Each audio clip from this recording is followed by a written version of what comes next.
Hey friends, before we dive into tonight's story, did you know that nearly 80% of viewers aren't subscribed? If you're enjoying this content, hit that subscribe button. It really helps keep these long stories coming. Also, for even more police horror stories, check out my new channel. The link's in the description and pinned comment. I'd love it if you stop by and subscribe. I'd love to hear from you. What time is it where you are and which city are you listening from tonight? Now, sit back, relax, and let's get into it. Just past the old oil pump, where the steel arms creak without a wind, I killed the engine. Footsteps on gravel. Mine. My boots grind against fractured rock, sending echoes into the black. I have a habit of stepping out of the car when everything around me goes silent. I can't stand the hum of the engine. It reminds me there's still a machine to drive, while my heart's already stalled. I check the oil rig. Rust stains drip down the lattice like old tears. The moonlight paints its legs in harsh white, but deeper down, shadows gather, and I squint to keep my vision trained. Once, a rancher told me the rigs in Wilbarger County would twist and groan like tortured souls at night, that if you listened close you could hear them whisper, voices asking for mercy that never came. I never believed him. Now, I pause, lean against the railing, and swear I hear it. A low moan, a metallic groan, a voice. I swallow, my throat so dry I taste gravel. I flick on the flashlight and sweep it over the structure. No one's here. I catch a glint of something at my feet. A frayed rosary bead, bleached by years of sun. I crouch, finger the smooth sphere. It reminds me of my daughter's laughter on Sunday mornings. Long gone now that she's with her mother across the state line. I pocket the bead. Don't need another memory haunting me out here. Back in the cruiser, I pick up the mic. 1023, Wilbarger, nothing found, returning to main highway. My finger hovers over the gas pedal, but I stay planted. There's a thin sheen of sweat on my palm, where the cold metal of my service weapon meets my grip. I clench it, mindful of the weight, reminding myself I'm still here, still armed, still responsible. The road ahead is cracked, spiderwebbing across open country. No traffic signs have been replaced since Nixon, no paint refreshed. Even the center line is more myth than marking. I scan for taillights, none. My tires roll over a scattering of gravel that kicks up in little plumes, glittering under the stars. Half a mile on, the deserted station emerges. Van Horn Fuel and Supply, the sign says. Letters half missing. The station light is a dull orange, flickering. I step out again, pull my jacket tighter despite the heat. There's a detergent smell wafting in the air, like cleaning agents long since abandoned, mingling with the acrid sting of gasoline. A soda machine stands idle by the door, its glass panel smashed. Yellow wrappers litter the ground. Gum? Candy? I don't know. Nothing moves but a tumbleweed caught in the breeze. Inside the station, the floor tiles are missing chunks, revealing the rough concrete beneath. My shoes clack against chipped ceramic. I click the flashlight beam over the counter. Cash register stripped, drawers open. A mixtape sits half-eaten by mice. The stereo speakers above are empty shells. I think of last month's homicide off Route 287, when I found a half-buried tape cassette in a shallow grave. I still haven't listened to it. The plastic is stained brown, and the label reads, "Play Me." Sometimes I drive home with it on the passenger seat, hoping I'll find the courage to press play. I never do. Through the back door is a row of storage shelves. I follow my kick against a metal drum lying on its side, where green mold blooms in the seams. The air here is thick, like it's resisting movement. Static prickles across my skin. A CB transmission crackles alive. "Anyone copy? Come in." The voice is distant, tinny, desperate. My hand hovers over the radio as I step closer. "This is Deputy Holt, Lamb County. Go ahead." Silence, then a click and whisper. "Don't trust the shadows." The line goes dead. "Don't trust the shadows." I freeze. The words hang like a noose. My pulse hammers and I wipe sweat from my brow. Shadows pool in the corners. Every ragged cardboard box, every twisted wire, every drooping shelf leg metamorphoses into something alive, hungry. I shine the light at a crack in the ceiling. Maybe a bat, but nothing flutters. I breathe, slow, controlled. Training, years of it. Yet tonight, my stomach is a pit of vipers. I return to the cruiser and lock the door. The run-flat tires hum softly as I drive off. My chest heaves. CB crackles again, but I mute it, not ready for more ghosts. Up ahead, the highway slices north to Lamb County. If I keep my eyes straight, I can almost pretend I'm not alone. But when I glance at the rear view, the taillights of an unmarked vehicle shimmer, red dots hovering in the dark. I check the mirror again. Nothing. I slow down. Fear grips me. I tap the brakes lightly. The dots reappear, then vanish. My hand tightens on the wheel. The leather creaks beneath my fingers. By the time I reach the crossroads, I'm shaking. I kill the engine, roll down the window. The air rushes in, hot and silent. No engines, no animals, just the hum of cicadas and the whisper of wind in the mesquite. I step out, leave the door ajar. Dust billows between my boots. A gloaming glow on the horizon. City lights of post, civilization but miles away. The solitude presses in, suffocating, a blanket soaked in sweat and regret. I look down at the CB mic in my hand. The big silver switch feels heavy. I key it. 10-4, back at station. Nothing. No crackle, no acknowledgement. Strange, they'd usually say something. The night stretches behind me like an open wound. I can't shake the sense that I'm not alone, that someone, something, is watching. I climb back in, start the engine. As I pull away, I glance at the rearview mirror. A shape stands by the crossroads sign, tall, still, as if carved from darkness itself. I blink. Nothing. My vision clears and I see only the sign, Lamb County Arrow. The shape is gone. For a fleeting second, I imagine it moving, the head tipping, as if nodding. Then, the reflection fades. My heart pounds. I drive on. The radio crackles once more, faint. "You can't run tonight." Static drowns out the rest.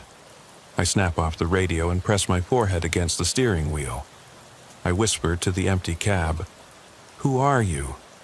No answer, but the engine's ticking cooldown. I pull over again and step out. Can't trust the seat. My boots sink into loose gravel. I shine the flashlight toward the horizon. Just the road, stretching straight and merciless.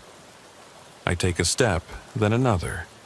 The beam lances through the dark, revealing cracked asphalt and flash-fried tumbleweeds. I can almost see my breath, though the air is stifling. The beam catches something low. Footprints. Big, boot-shaped prints, wet and fresh, leading off the road into scrub. My chest tightens. I follow them, light sweeping over yucca and sagebrush. Each print is spaced with the deliberate gait of a human, but the depth like something heavier than flesh. Sweat beads on my brow. I glance back. No patrol car, no engine rumble. Only those prints urging me onward. I reach a clearing under a lone mesquite. The prints circle the tree, then vanish. My light flickers. The mesquite's twisted limbs cast claw shadows. I hear a click. My holster buckle. I freeze. The night holds its breath. Then a faint whisper. "You look tired." It sounds like me. My own voice, broken. I jerk the torch around. No one. My reflection in the cruiser's taillight lens stares back, glassy and hollow. Adrenaline surges. I spin and sprint back to the car. The gravel bites at my feet. I dive in, slamming the door. Start the engine, peel away. The headlights carve 2 white beams into the night. I don't dare look back. On the scanner. Unit 12 status? Static. I mute it again. My heart thunders. The roads blur. I grunt and press the pedal to the floor. The cruiser roars, tires howling. Behind me or ahead, I can't tell which, the red tail lights flash once, twice, then vanish for good. I exhale a ragged laugh, more horror than relief. My chest aches. I grip the wheel, knuckles white. My voice cracks as I key the mic. 10-6, need a break. Dispatch, copy. The night stretches on, and I wonder if I'll ever make it back to the station. I step out and the gravel bites into my boots. The night wind winds through the mesquite, carrying the scent of creosote and dust. My flashlight slices a cone of white out into the black, finding only empty fields and shifting shadows. There's a stillness here that feels deliberate, like the world is holding its breath, waiting. I slip my hand inside my jacket and grip the cold metal of my badge. It rattles softly against the holster. I breathe in, slow and measured, forcing my brain to calm the tremor in my chest. 10 years on this beat taught me how to master the tremor, control it, own it. But tonight it's slipping through my training. I squat at the edge of the asphalt where the print trail began. The indentations are clear in the dust, deep, purposeful. 7 long strides from the road, the prints stop at a crack in the earth. I shine the beam along the fissure. It widens here, decades of sun and heat splitting the clay. I can't see the bottom. The crack yawns like a wound. I stand and pace a circle around it, listening for anything. Creak, rustle, a telltale shift. Nothing. My breath puffs visible in the beam's circle, though the thermometer read 90 degrees on the cruiser's dash. I step closer, lean over, and swear I see movement at the bottom, a shimmer, like sunlight on water. But there's no water. I jerk back, palm stinging against my jacket's sleeve. On the radio, static.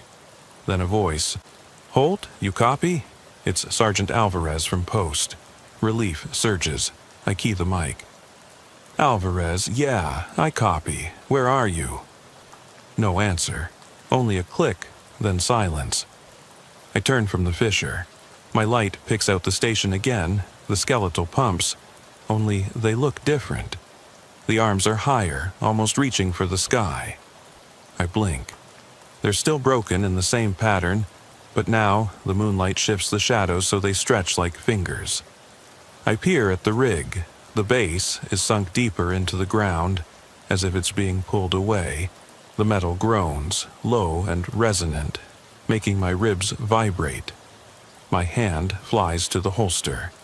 I draw my pistol in one practiced motion and shine the beam along the barrel. It catches a bead of something dark near the muzzle, dried mud or oil.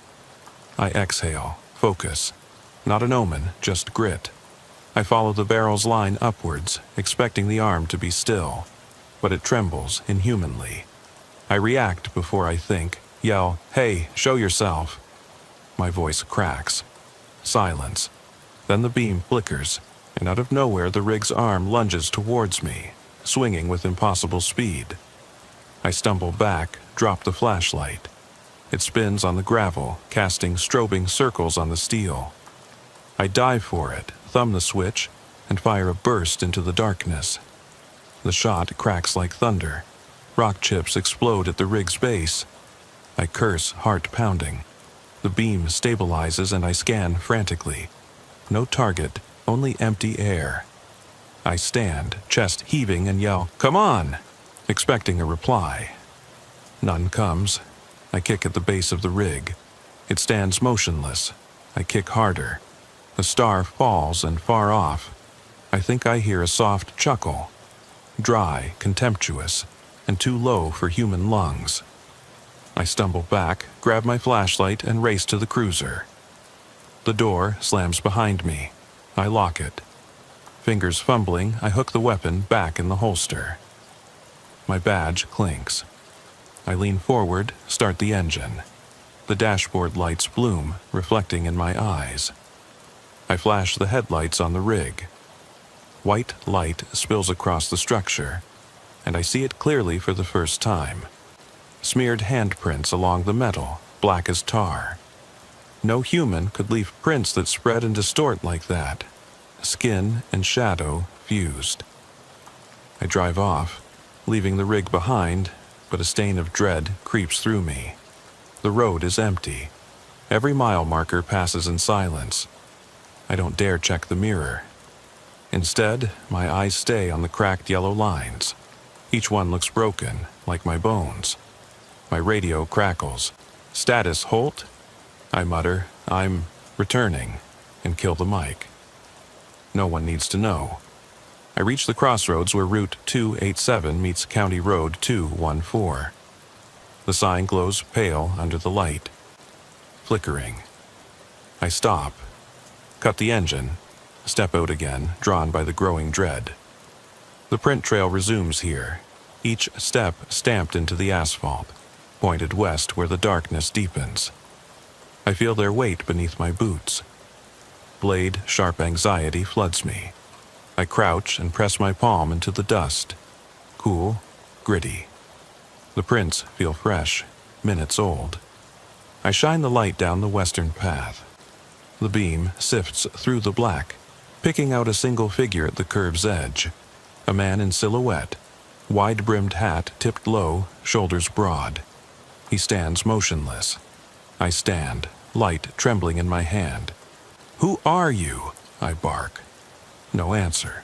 Then a low hum, like distant vehicle engines revving, but no roads there. The figure remains still. Slowly, he raises an arm, pointing. I shift the beam to the direction indicated. Another oil rig, one I haven't seen before, appears between the dunes. It glows with an unearthly sheen under the starlight. My grip tightens. "Don't trust the shadows." The voice comes back through the CB, dying mid-word. A relic of fear embedded in my mind. The figure's hat lifts, revealing a face pale as moonlight. No eyes, only hollows. Empty. I stagger back. The light drops. My flashlight flickers off. I'm swallowed by black. My breath hammers. I fumble for the switch. Heart in my throat, I click it back on. The figure is gone. My boots skid on the gravel. I sprint to the cruiser, throw myself inside, lock the doors. I start the engine and peel away so fast the gravel sprays. The dashboard clock reads 2:17. The night is still young. I hit the siren by accident, one long wail that echoes across the fields. I kill it. My ears ring. The radio crackles. "Unit 12, are you—" But I mute it. I don't want to answer. I put the cruiser in drive and gun the engine toward Archer City. I stare past the wheel, into the dark, searching for the glow of dispatch lights. My heart slams like a steel trap. I know I'm running.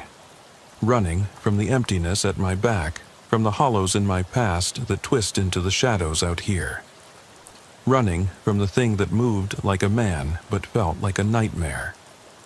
Behind me, in that silent oil field, the rigs stand guard, silent sentinels marking the boundary between the living and whatever lurks beyond. And I, an old sheriff's deputy, broken but still breathing, am driver and witness to it all. I hit the highway's main artery. The lights of town bleed into the horizon. I slow, pull in front of the station. The door flies open before I kill the engine. My boots clack across the tile. Inside, the dispatcher's eyes widen at my face. Sweat, fear, disbelief etched deep. "What the hell happened, Holt?" I flick off the flashlight and set it on the desk. The beam lingers, catching dust motes. I lean forward, hand braced on the counter. My voice is raw. "Dispatch," I say. "Lock. Everything down, no one leaves tonight." The captain's radio crackles. "Copy that," but his tone is skeptical. I slide the rosary bead from my pocket, place it beside the mic. "We pray," I whisper, "for what we can't see." Behind me, the door shuts. I stand alone in the fluorescent glare, the echoes of the rig's groan still rattling my bones. And I wonder if I can ever close the fissure I opened out there in the desert, if those handprints will wash away, or if they're stamped onto my soul forever. I kill the cruiser's engine in the bay of the Lamb County Sheriff's Office, but my chest doesn't stop pounding. The fluorescent lights slice through the windshield, harsh and unforgiving. I sit for a moment, the seat cool against my sweat-damp shirt, and press my palm to my forehead. My radio is silent.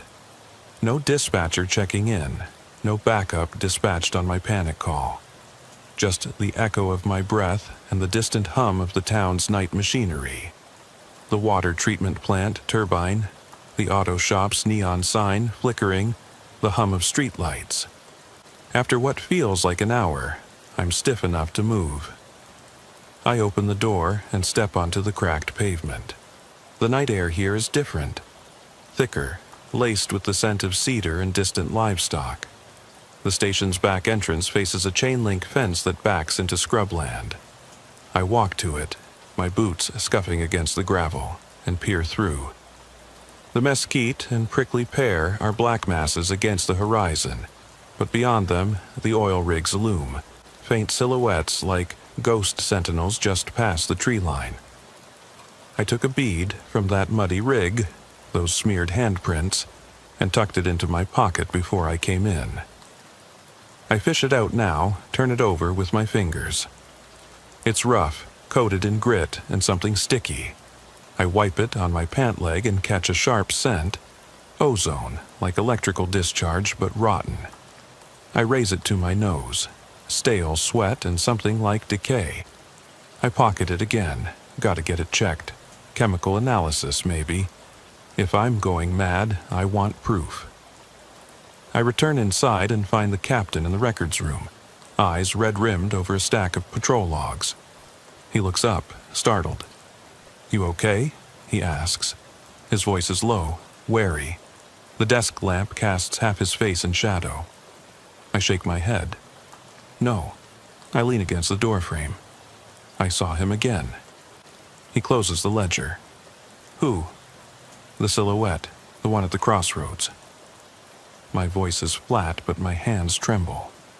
No eyes, pointed me toward a rig, whispered through the CB, told me not to trust the shadows. He presses his lips together, then nods once. "Let's get you off duty. You need rest." "No."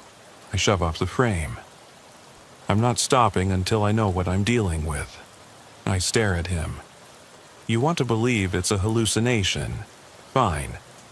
But I'll be damned if it kills someone because I buried it in report." He sighs, rubs his temples. "All right, but I'm issuing you a partner. Deputy Ruiz will ride with you from now on. You're not in this alone." I nod. I don't want company, but I have no choice. I return to my cruiser and find Ruiz waiting by door. She stands straight-backed, arms crossed, expression unreadable. She's been on the Carthage beat for 2 years. Steady, no nonsense. "Morning, Deputy Holt," she says. Her tone is polite but firm. "Rain check," I mutter and toss her the extra shotgun from the rack. "Take that?" She catches it, surprised, but straps it across her chest. "You saw something out there." I grip the rosary bead in my pocket. Something might be nothing, but maybe it's everything. Dawn bleeds pale and pink across the scrubland as we roll west on County Road 214. I keep the patrol light off. The world belongs to me and to the shadows that still cling to the earth. Ruiz scans relentlessly, eyes darting between the horizon and her phone's GPS, as if mapping a different reality. I glance over at her. Her face is calm, professional. I wonder if she already knows the stories of rigs that groan at night, of missing children's laughter in the wind, of deputies who never make it back. We stop at the crossroads. The asphalt is stained where my footprints lingered hours ago.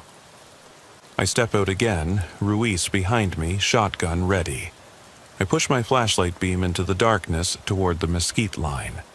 The horizon is empty. No silhouette, no whisper. Just the rig ghosting at the edge of sight. I sweep the beam over the cracked pavement and find fresh prints. 2 sets.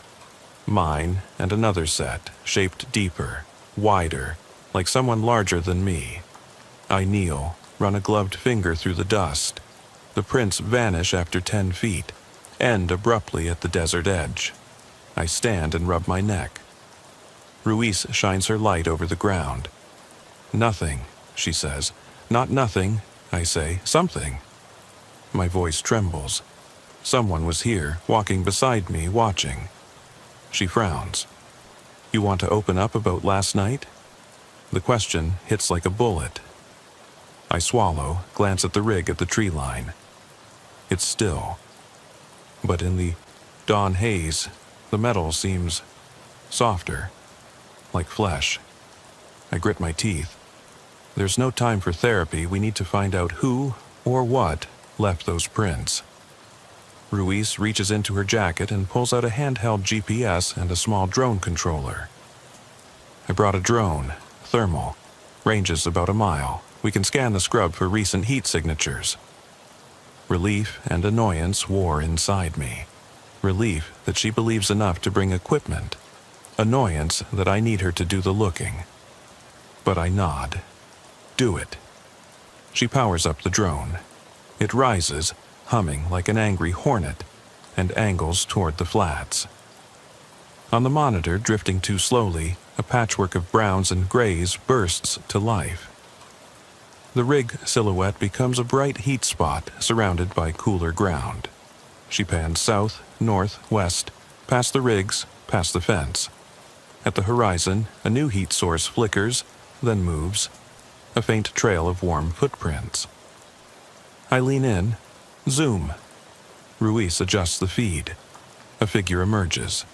Tall, wide shoulders, hat.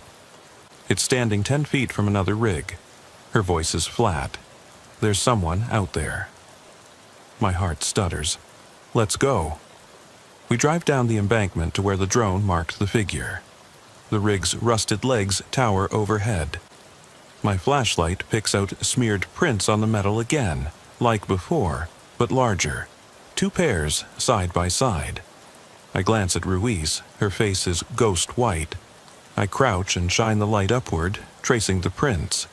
They vanish where the rig's platform begins. I look up and spot a hatch at mid-height. The metal ladder is rotten in places, but someone could climb it. I point. Up there. Ruiz murmurs, "Holy," and boots the pickup into drive, racing to the ladder's base. She unclips her shotgun and aims it. "Deputy Holt, are you nuts?" I crouch and peer through the hatch's opening, flashlight extended. Inside is darkness so absolute it swallows the beam. I can't see the bottom, but I hear something, a faint rasp like cloth dragged across metal. Something heavy shifting. Ruiz curses, leans close. "Holt, get back." I ignore her. I hook my arm through the ladder rung and pull myself halfway up. The metal creaks alarmingly. My gloved hand brushes something soft. Cloth, maybe canvas. I grip it. It tears. I look at my glove, a shard of denim. I yank my hand back. The cloth is gone. I scramble down. Dust and rust fall around me. I scratch at the dirt, looking for a clue. A scrap of fabric catches in the gravel. A piece of shirt, dark blue. I scoop it up. The weave is coarse, the stain sticky and black. I smell it. Iron. Blood. I turn and fling the fabric into the brush. "They're sick," I mutter. Experimenting? Hunting us? Ruiz leaps down and grabs my arm. We're leaving. I don't move. The rig groans above us. A deep, resonant sound like metal bone cracking. I raise my flashlight. The inside of the hatch glows faintly. Something scuttles deep inside. Ruiz yanks me back. We're done here. She hauls me into the truck. I slump in the passenger seat, panting. She floors it, spitting gravel behind us. The rig fades, silent once more, as we tear toward the pavement. At the station, we debrief. Photos, prints, fabric sample. Evidence goes into plastic bags, tagged. The crime lab will analyze. The captain stares at the reports, troubled. Whoever did this was testing weapons. Or us. I shake my head. Not weapons. Fear. In the following days, Ruiz and I chase down calls. Ghost lights at abandoned farmhouses, missing livestock near rigs. CB chatter with distorted voices, pleading for help. Each is a fragment. Prints that vanish. Whispers on open channels. Glimmers of movement at field edges. We map incidents across Wilbarger and Lamb County, drawing lines that form a jagged trail. Whoever, or whatever it is, moves fast, always just beyond reach. Night after night I ride with Ruiz. The desert becomes a maze of half-remembered shadows, of rigs that twitch like muscle, of distant voices that echo my own fears. I can't tell where I end and the dark begins. My dreams are full of boots walking alone, cassette tapes turning, and the shapeless man pointing from the rig's edge. Then, one evening, dispatch calls. Domestic disturbance on 109. A farmhouse west of Archer City. I pull in behind Ruiz. The porch light is on. The front door stands ajar. We approach. The beam crosses a threshold. Family photos on a table. A toddler's shoes by the couch. A rocking chair swinging slowly. No wind. Ruiz covers me with the shotgun. I whisper, "Be ready." Inside, the living room is empty, but for a circle of boot prints leading from the doorway, through the house, disappearing into the dark beyond. The prints are large, deeper than my own. I step in, careful. The chair swings again. No creak of wood, just motion. I follow the prints to the hallway. The toddler's bedroom door is closed. I push it open. The crib is empty. The toys on the floor are arranged in a spiral. Wooden blocks stacked and toppled in concentric rings. The walls are scrawled with charcoal. I see you. My pulse rockets. Ruiz yanks me back as the door slams. We both spin but see nothing. Then the crib mattress rises, slowly, impossibly, until the sheet dips and folds.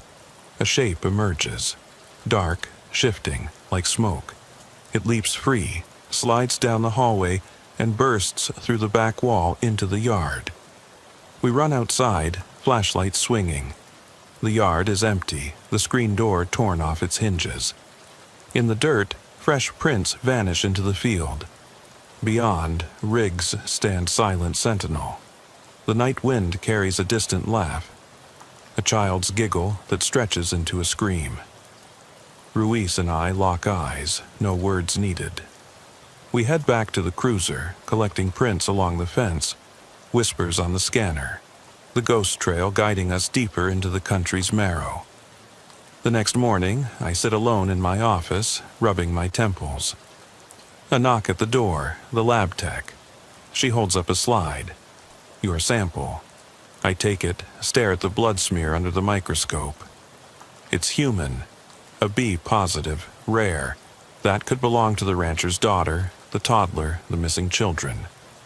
My daughter's blood type was AB positive too. I look up, voice barely a whisper, "No." My world tilts. I clutch the rosary bead in my palm. The station is silent around me.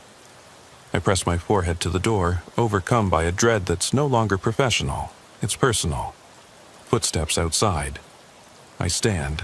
The door clicks open. Ruiz stands there, eyes wide. She holds her phone, playing a voice memo. "Copy this. Holt, I'm here." The audio crackles. Beneath it, faint but clear, my daughter's laughter. I spin, flashlight in hand, heart in my throat. The corridor is empty. The beam falls on the badge on my desk. Then the bead, then the smear slide. A whisper brushes my ear. Don't trust the shadows. I'm still buzzing from last night's shift, but my feet are already on County Road 214 before I have fully woken.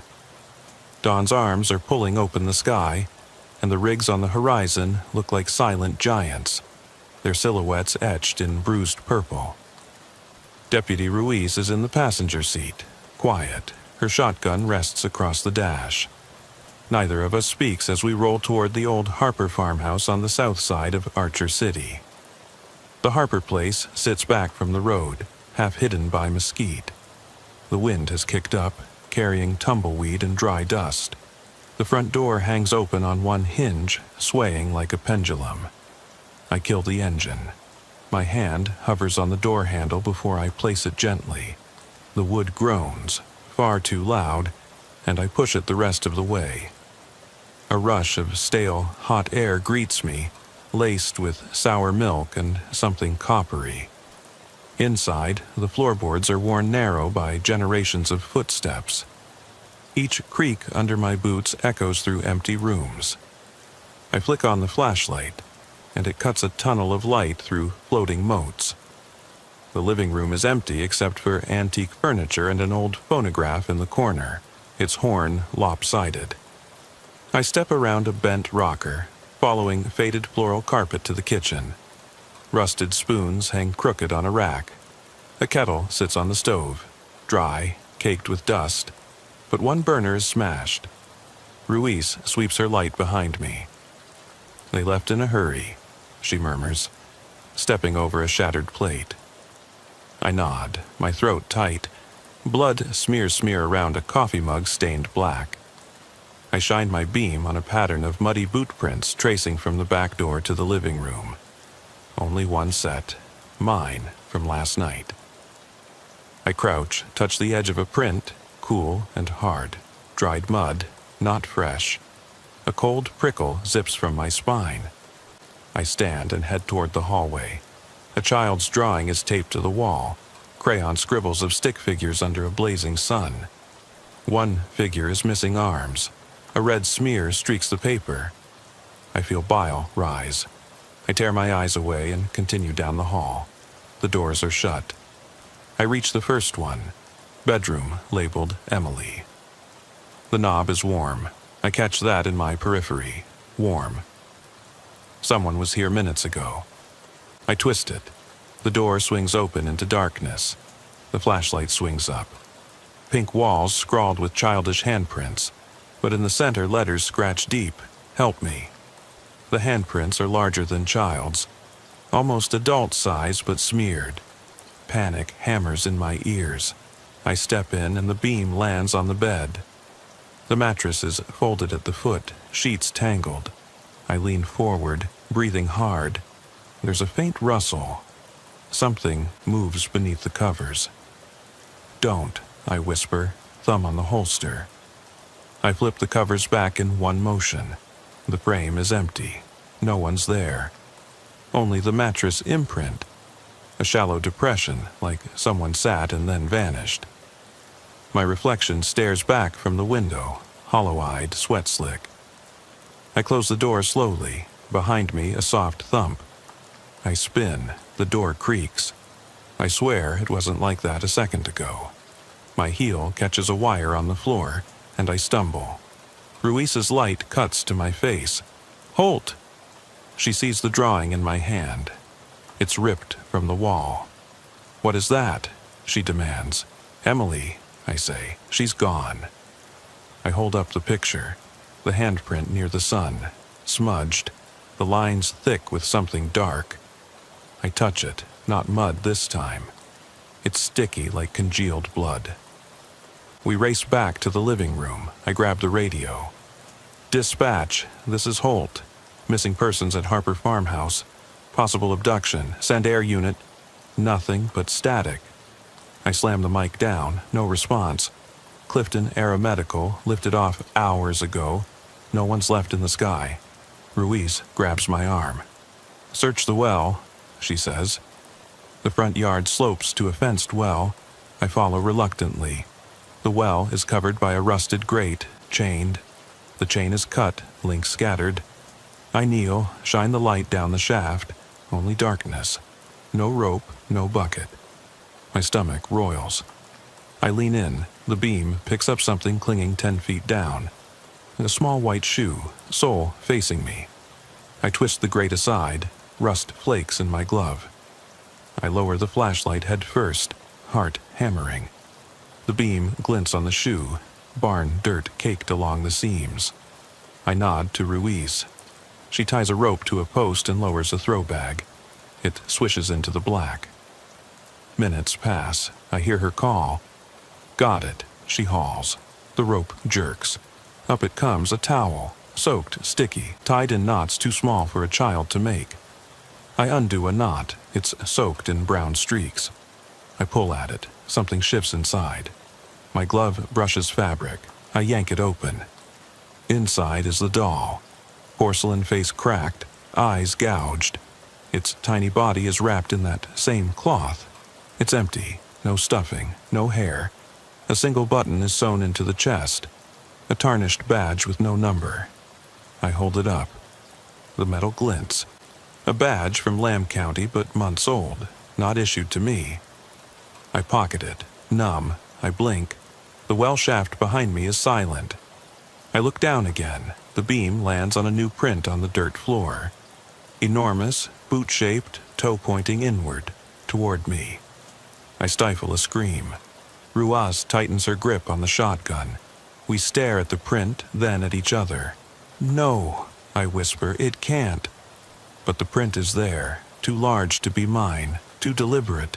It vanishes where the beam doesn't hit, like the footprint stops at the edge of the light. I shine wider. The print remains intact, its outline precise. I stand. Get back, I say, voice shaking. Ruiz steps away. I pull my service weapon, aim at the shaft. I squeeze the trigger. The shot reverberates off stone, shattering silence. Rock chips rain down. The shaft rumbles. I don't wait. I sprint away, hauling Ruiz with me. We scramble into the cruiser. I start the engine and peel out, wheels screeching. The road's a blur. The doll's button burns my palm. I toss it into my cup holder. Behind us, the Harper farmhouse recedes, its windows dark and empty. The rigs beyond stand mute witness. Wind whips dust into spirals that chase the cruiser. On the scanner, a voice emerges. 10-4, unit en route. I mute it. I stare forward, chest tight, adrenaline coursing. Emily's drawn, flutters on the passenger seat. I grab it, fold it into my jacket. Somewhere out there, between the rigs and the shadows, someone holds a little girl's fear like a prize, and they're using our own nightmares as bait. I flick on the headlights and speed toward Archer City. The sun is up now, but out here the light only carves the darkness into more edges. The map in my mind redraws itself. Rigs, crossroads, Harper farmhouse, and every ghost trail in between. I know where I must look next, but before I do, I have to admit it out loud. I'm not afraid of the dark, I whisper, hands tight on the wheel. I'm afraid of what hides in the light. I ease the cruiser onto County Road 214 before sunrise fully breaks, the wheel a lifeline trembling beneath my grip. Dawn's light slashes the horizon, staining the rigs in bruised violet and rusty gold. I press the CB mic to my lips. Dispatch. Holt, ETA a few minutes. No response. The static of silence scratches at my patience. Deputy Ruiz leans forward, eyes on the windshield, scanning for anything that moves in the half-light. Her shotgun rests across her lap like a cold promise. We crest a small rise where the ground flattens into scrubland. The Harper farmhouse shrinks behind us. Somewhere between the Riggs and the old schoolhouse turned community center, Emily Harper's laughter lingers, echoing like a memory I can't shake. I clamp my jaw. This hunt feels personal now, every shadow a betrayal. Half a mile ahead, a battered sign reads Gregson's Mercantile, with half its letters missing. I kill the engine in front of the empty lot. We exit the cruiser silently. Gravel grinds beneath our boots. The morning air tastes of ozone and old oil. I shine the flashlight across the storefront windows, cracked and grimy, reflecting the rigs behind me like watchful eyes. A single door hangs off its hinge. She's never been here, I murmur, but someone left a message. I raise my beam to the faded wood. Scratched into the frame, large letters, "Help stop him." The word "him" is underlined twice. Ruin's flashlight sweeps down to a pool of dark liquid seeping from the threshold, congealed, black-brown, and glistening. My pulse hammers in my ears. I crouch, finger the edge of the stain, sticky. I smell iron, blood. I stand and cross the threshold. Inside, dust motes swirl in the beam's cone. The floorboards creak underfoot. In the center of the room, 4 chairs are arranged in a circle, their backs to one another. The chairs are old, oak, warped by humidity. Each seat holds an object: a child's shoe, a single earring, a broken toy soldier, and a silver compass. I approach the compass. Its needle spins erratically, catching on no direction. I hold it over the beam. The metal casing is encrusted with mud, fresh. Ruiz kneels before the shoe. "This is little Emily's size," she whispers. The shoe is brown leather, scuffed. Inside, I spot a folded scrap of paper. I pull it out, a list of names scrawled in jagged handwriting: Harper, Davis, Pierce, Holt. My name stabs my heart. Someone marked me as a target alongside the Harper girl and 2 other families from Wilbarger County. The other 2 names I recognize. Davis family vanished last month. Pierce was a rancher whose wife disappeared. The list ends with Holt underlined.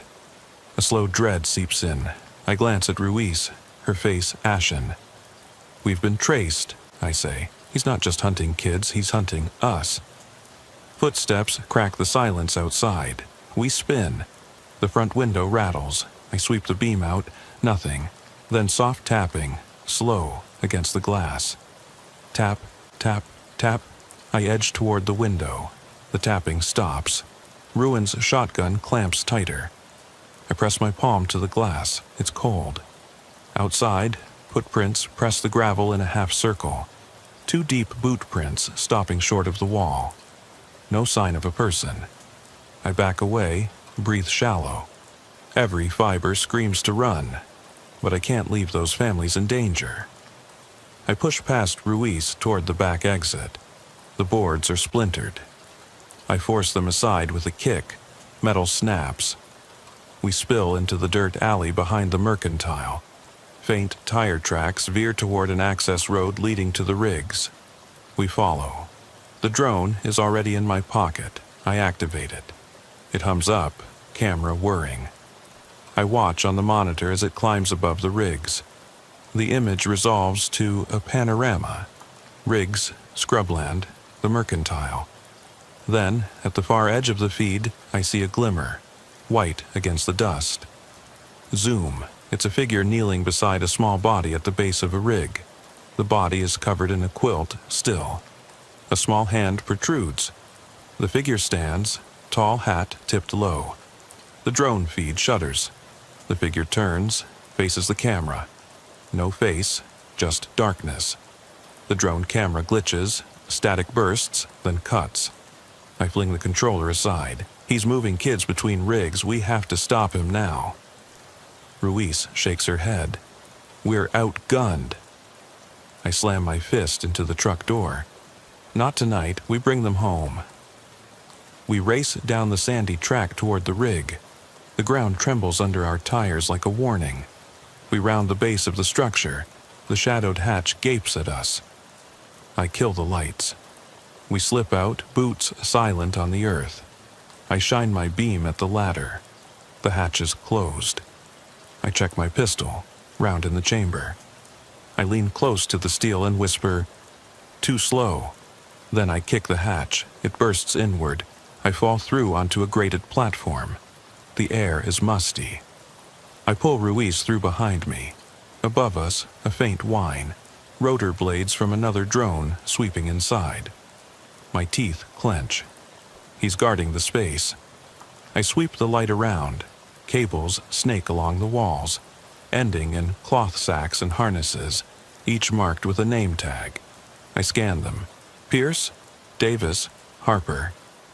My heart freezes when I see Holt scratched on a yellow tag. Ruiz gasps. I kick at a sack. It rips. A small bound hand falls free. I catch it reflexively. It goes limp in my fist. I look up at the ceiling. A rail system runs above, like an industrial gallows. Hooks dangle. Beneath, a platform holds a single figure lying face down. Blue quilt, blonde hair spilling free. Emily. Rage floods me.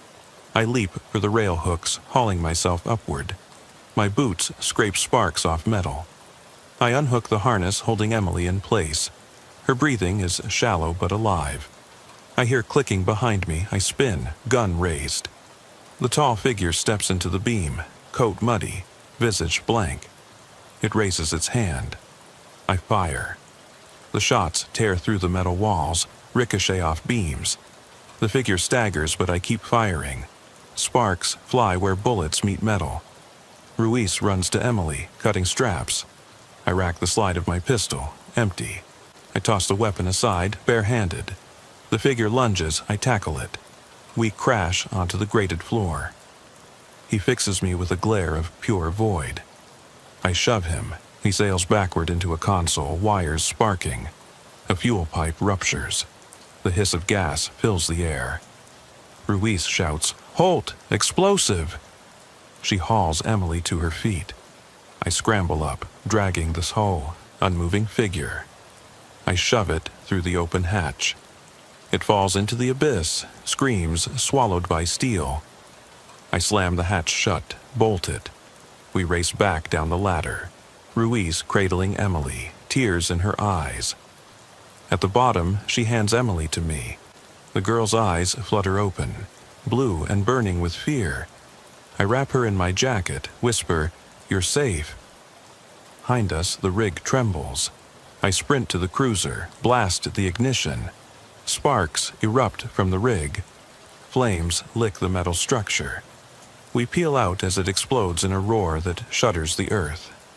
We don't stop until we reach the Harper house. I carry Emily inside. Ruptured sunflowers hang in a vase untouched. Her mother stumbles in, shrieks, and collapses. I kneel, hold Emily tight. The smoke from the rig drifts across the morning sky. Black plume twisting against blue. I stand, gaze at the horizon where the rigs rise. Our work isn't done. The list of names still hangs in my mind. The smear on the chair in the mercantile still stains my thoughts. Emily sobs in my arms. I brush her hair back. "You're safe," I repeat. But in the shaken air, that promise tastes false. Because out there, in the rigs, the shadows, the twisted mind of whoever orchestrated this, others wait. And I know each will come down that list, one by one, until the last name is struck. I look at Emily's tear-streaked face and steel myself. The rigs stand silent now, but they will groan again. And I will answer their call. The heat of mid-afternoon does nothing to dry the sweat on my brow as we race east on Highway 82 toward Pecos. Deputy Ruiz, ghost white behind the wheel, is silent, cradling Emily in the passenger seat. Her breaths are soft, rhythmic. The radio crackles with static, drowned by my own heartbeat. I keep my eyes on the road. Endless asphalt flanked by scrub, oil rigs like skeletal sentinels marching across the plains. The air smells of gasoline, dust, and something fouler. Fear. My boots thud on the cruiser's floor as I shift in the passenger seat, cradling Emily's small frame against my chest. Her pulse is faint but steady. Every mile marker we pass feels like a countdown. Another name waiting on that list. Another family torn apart. I press my face into the sun-faded leather of the seat, trying to quiet the panic in my mind. Ruiz pulls the cruiser off at the Pecos exit. The Morton Civic Center looms ahead. Brick facade, windows boarded after last year's floods. We need a secure place far from the rigs. I kill the engine. Silence crashes inside the cab. I finally let Emily slip from my arms into Ruiz's care. I open the door. The heat hits me like a wall. I step out, boots crunching on gravel, and survey the empty lot around the center. No rigs here, no rattling pumps, only the distant hum of traffic on Interstate 20. I draw a deep breath, sunlight burning my lungs. Inside, the lobby's cool and dim. I lead Emily to a folding table Ruiz has cleared for us. She wraps the girl in a blanket. Emily's eyes are glassy, distant. I crouch to her level. "You're gonna be okay," I murmur. She blinks once, then tightens her grip on my shirt. I meet her gaze, bright blue, frightened yet trusting. It kills me. Ruiz rifles through her kit and pulls out an evidence bag. "Hold this," she says, handing Emily her radio mic. Emily clutches it like a toy. The wires tangle around her fingers. She smiles briefly, the first sign of life. My chest loosens just enough to blink back tears. The Civic Center's back hallway echoes with footsteps, not ours. I stand, pistol drawn, heart hammering. Ruiz snaps up beside me. We move toward the noise. Heavy boots stomp from the main hall. I press myself flat against the wall, peering around the corner. A man in dark coveralls strides past, hat low, shoulders broad. He pauses at the end of the corridor, listening. I catch the glint of something in his hand. A badge. Gold, tarnished, unmarked. My breath catches. He tucks it inside his jacket and moves on. I follow, silently as a shadow. His path leads him to the janitor's closet. He slips inside. I knock once, hard. The door swings open. He stands in the narrow space, face half hidden by brim. No eyes, only darkness beneath the hat. He doesn't speak. He lifts a hand, empty. I step back, pistol raised. "Drop it," I command. Ruiz appears at my side. The figure tilts his head, then steps back into the closet's gloom. The door clicks shut. I jam my shoulder into it. It gives. Inside, mops drip into buckets. Cleaning supplies line the shelves, and then a folded figure in the back corner. It's not a person, it's a vest rigged with wires and a speaker. The speaker crackles to life with a child's voice. "Help. Me." The tint of Emily's laughter echoes around us. "Trap," Ruiz hisses. I scan the small space. On the wall, scribbled in black marker, "Holt, I found your weakness." Beneath, a photo of my daughter, smiling at 6, in our old living room. I yank down the photo, tears stinging. We bolt from the closet. The corridor is empty. The man in coveralls stands at the end, watching. He raises the speaker like a command. The system roars, static. Then my daughter's voice calling, "Daddy?" The sound bends, distorts into a scream. My vision blurs. I spin, fling the speaker away. It shatters against lockers. Pieces rain down. The figure steps backwards, dissolving into shadow. I hear my own voice crack. "Whose voice?" I charge. I'm on him before he can vanish. My fist connects with steel. He staggers but doesn't fall. The hat tilts, and I catch the edge of a grin. Too wide, too cruel. He raises a hand. I brace for the blow that never comes. Instead, his coat flares. Inside, paralyzed children's toys hang from hooks. Dolls with glass eyes, block towers tipped over, teddy bears missing limbs. Each tagged with a name. Davis, Pierce, Harper, Emily's name scrawled on a glossy sticker across the chest of a broken ballerina doll. I choke back bile. He steps forward. The dim light off the toys casts grotesque shadows on the wall, dancing marionettes.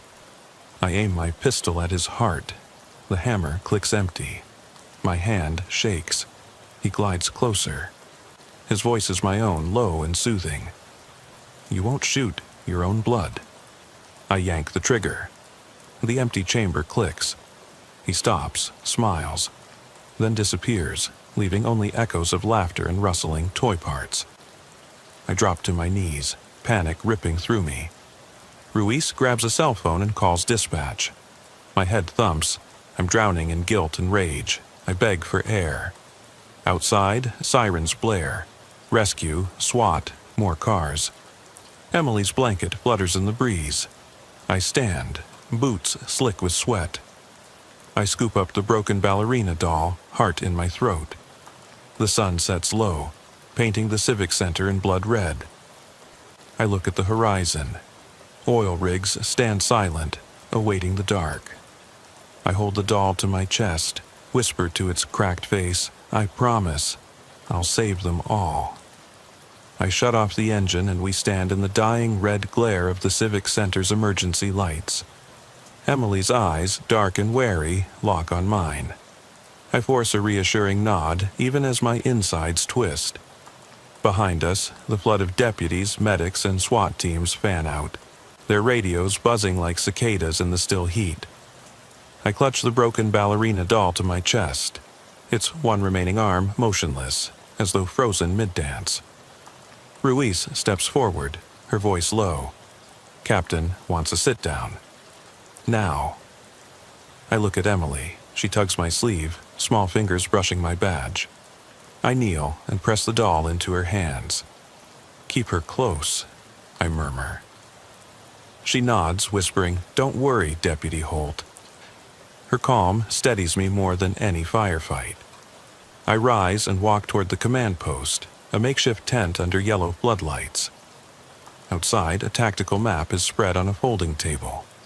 Rigs marked in red, rig sites linked by arrows. One last site near the Picus River bend glows ominously. Coordinates matching the Pierce Ranch. That's the final name on the list.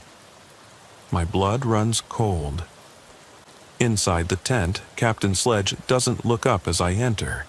He's reviewing live drone footage on a tablet. I peer over his shoulder. Heat signatures flicker among derricks, but one rig near the river crackles. An intense hotspot. Sledge taps it. That's him, he says. Our team's moving in.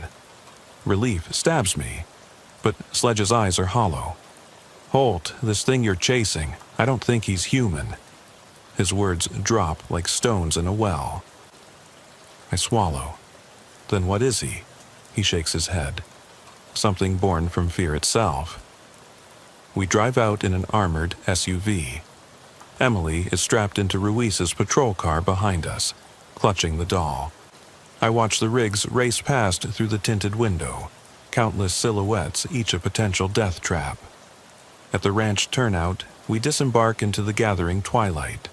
The river's distant roar hums in the background. I lead the way, pistol drawn, Ruiz beside me.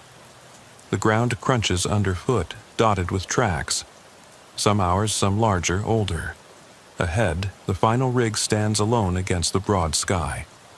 Its metal arms reach upward like twisted fingers. The hatch is closed. No scorch marks, no shattered glass.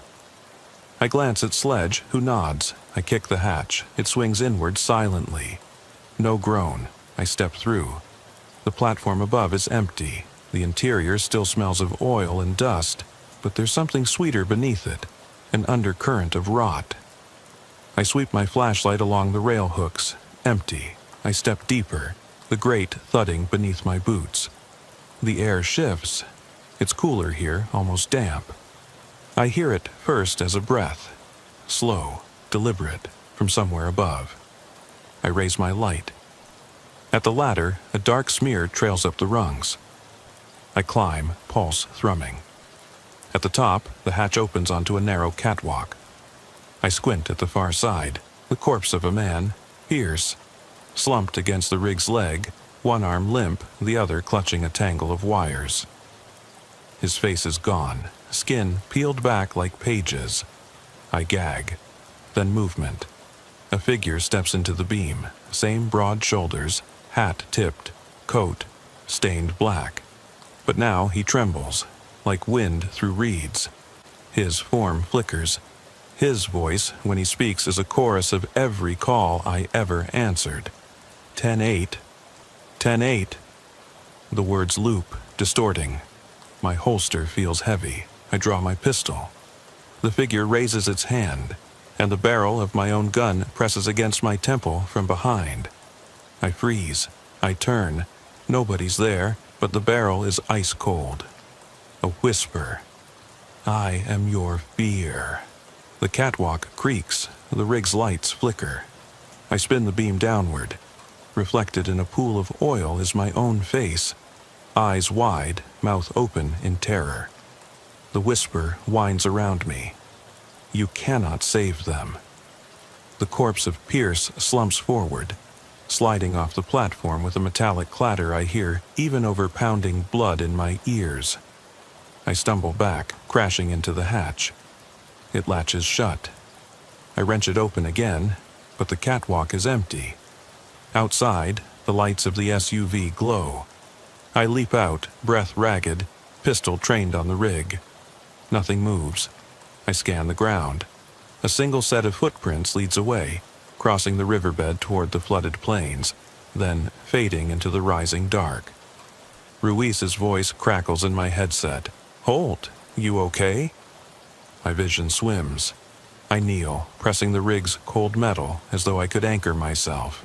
It's over, I whisper, but I know it's not. I vault into the SUV. Emily huddles in the back, doll in hand. She looks at me with solemn eyes and says, Daddy? My throat tightens. I swallow. Yeah, I rasp. I'm here. We drive away in silence. Behind us, the rig stands still against the void, its arms outstretched, waiting.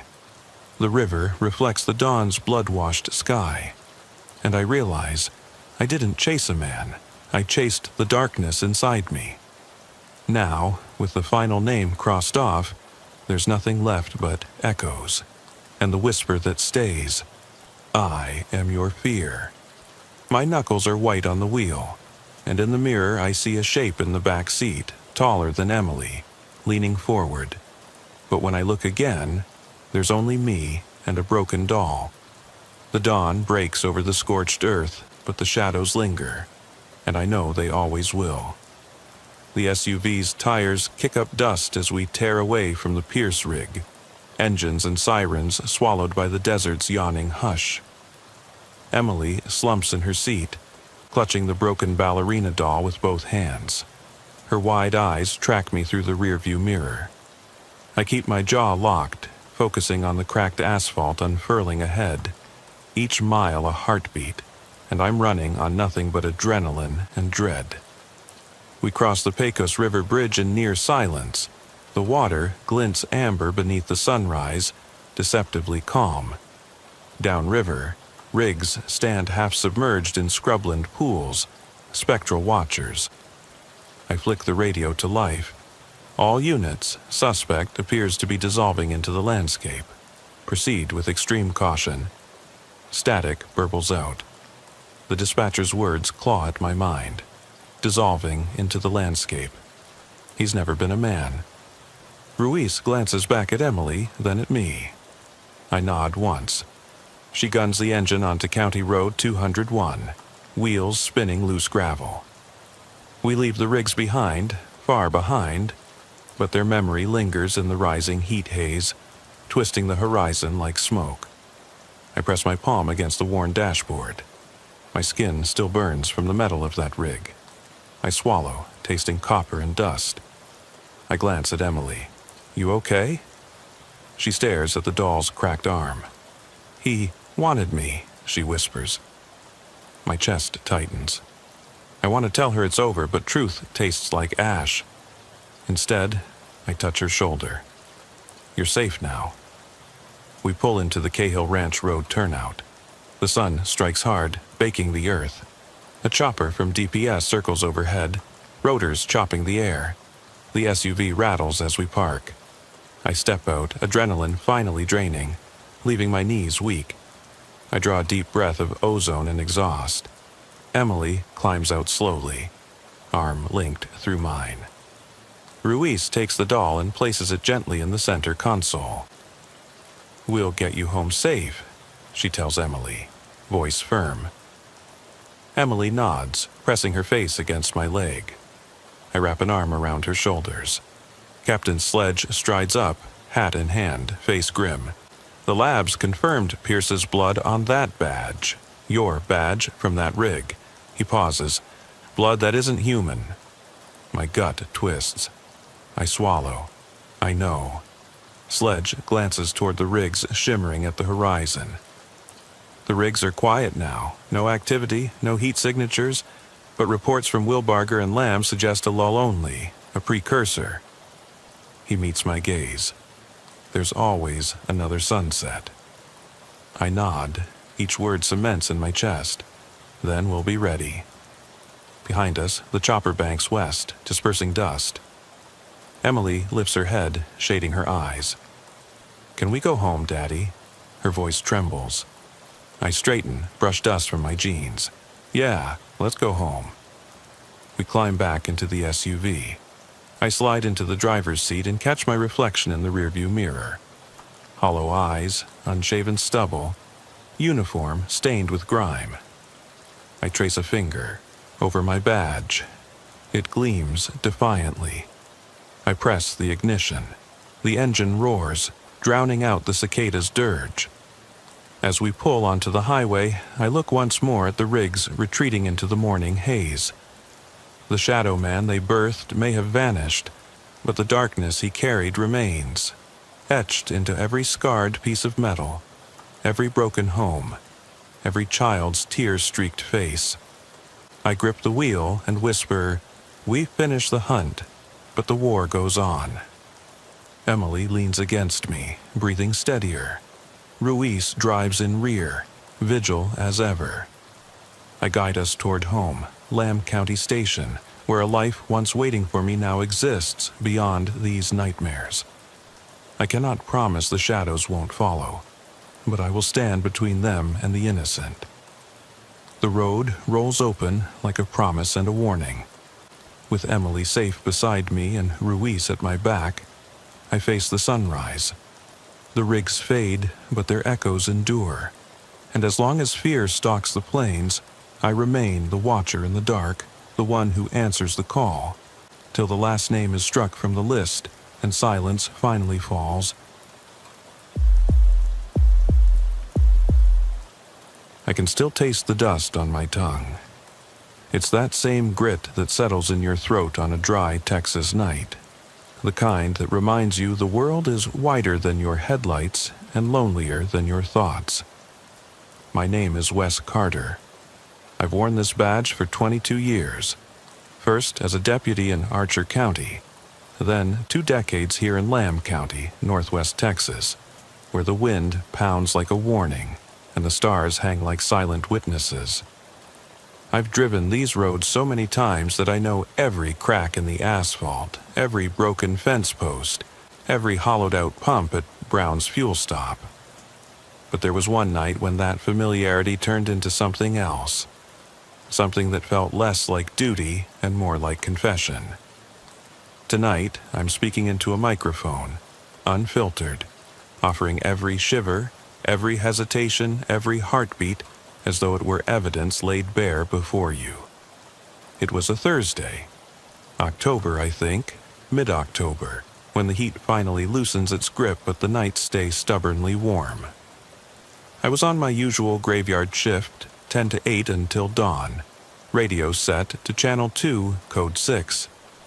The call sign, Carter, had become almost automatic. Just me, my cruiser, and the hum of the engine punctuated by the occasional crackle of dispatch. I was checking in at the Wilbarger County line, calling 10-8, Carter here, when dispatch answered with that familiar static-laced voice. Copy, 278 westbound, keep it tight. I flipped the rig into gear and rolled toward Highway 287.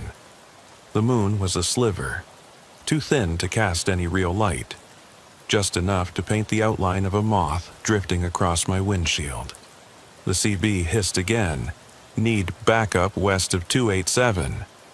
My left hand tightened on the wheel. Every deputy learns early to respect that phrase. It means something's not right.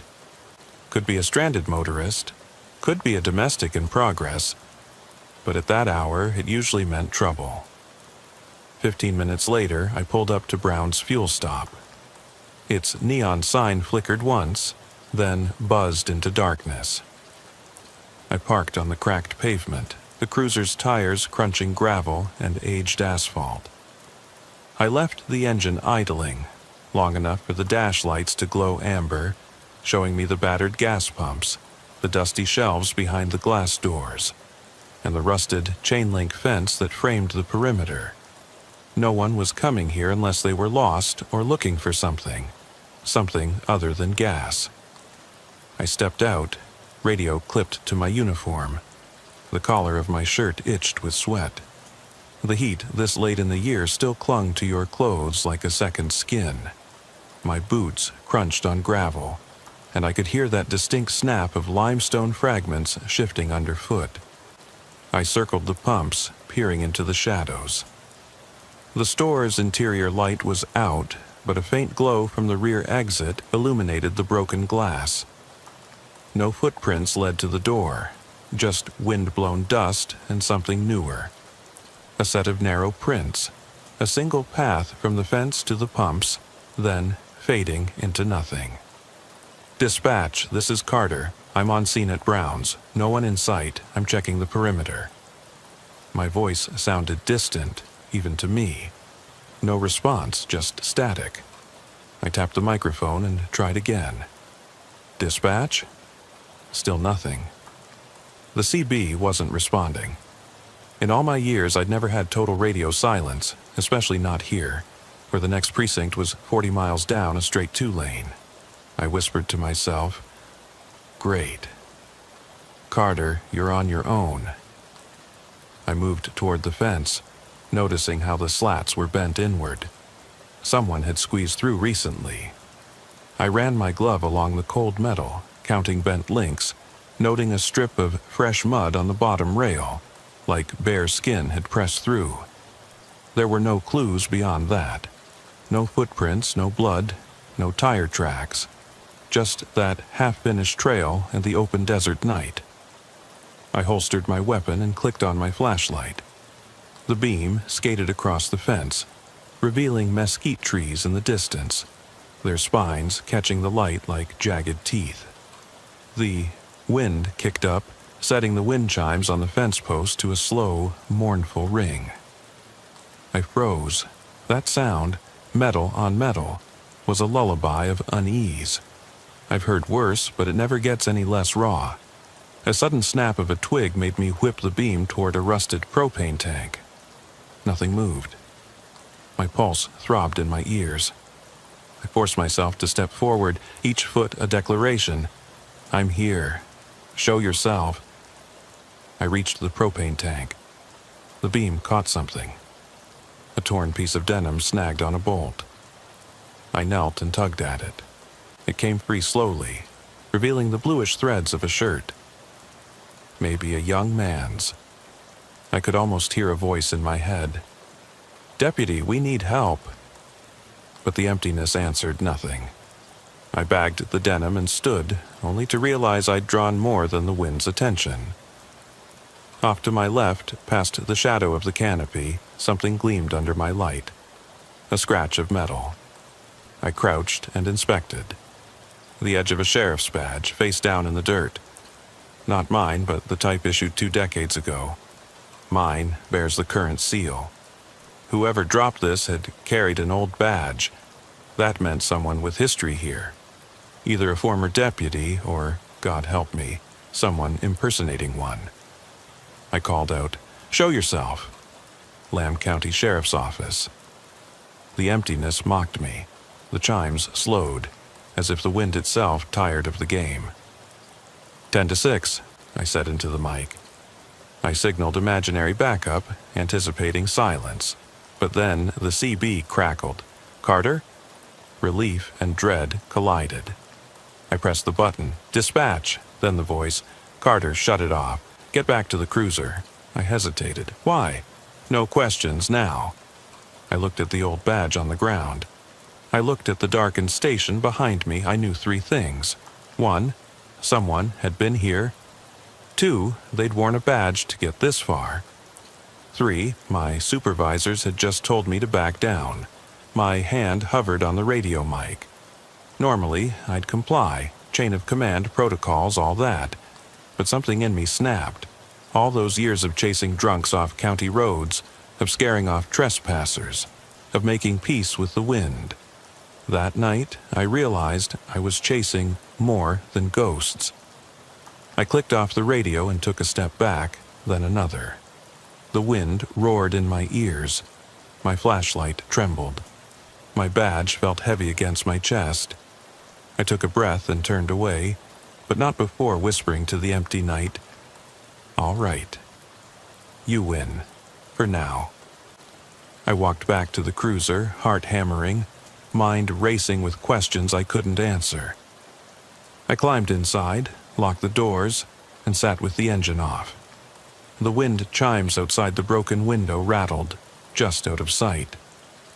I reached for the old denim in my pocket, ran my thumb over the threads, and felt a memory I couldn't place. A child's laughter? A lost apprentice? I don't know. I cast one last look at the station through the windshield before switching the rig back on and driving away. My radio clicked on automatically then. 10:23, Carter. Home safe? 10:23, I answered, voice steady but low. Clear. As the station's lights receded in my rearview mirror, I realized I'd done something I'd never done before. Disobeyed an order, not openly but silently. I carried 2 tokens in my pocket, an old badge and a scrap of denim, evidence hidden from everyone I knew. That night I crossed a line, and once you cross it, there's no going back. I drove on, but I wasn't alone. The weight of what I'd found, and what I'd chosen to keep secret, settled over me like a second skin, thicker and colder than any night wind.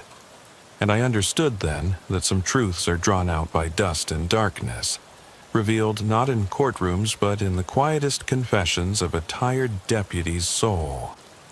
When I finally pulled away from Brown's fuel stop, the road ahead was a ribbon of darkness. The cruiser's headlights carved 2 pale tracks through the night, each line a promise that somewhere beyond the next bend the world would end, and begin again. My heart was a lead weight in my chest, and every bump in the pavement felt like a reminder that I'd stepped off the straight path the last deputy should ever take. I switched off the CB, leaving it to its crackle of dead air. No more orders, no more copy, just me and the endless horizon. I pointed the car north toward Archer City. The open plains on either side were empty, save for the skeletal remains of mesquite trees and the occasional gutted barn. The moon was gone by then, swallowed by clouds that drifted low and heavy. Lightning flickered on the horizon, making the world beyond my grill points glow briefly cold white, as if some distant hunter was scanning for prey. I felt the weight of those eyes, distant and unseen, and I gritted my teeth against the urge to slam on the brakes. My mind replayed the old badge and the denim scrap over and over, like a scratched record. Who was the man who'd left them behind? A fired deputy? A homeless vet?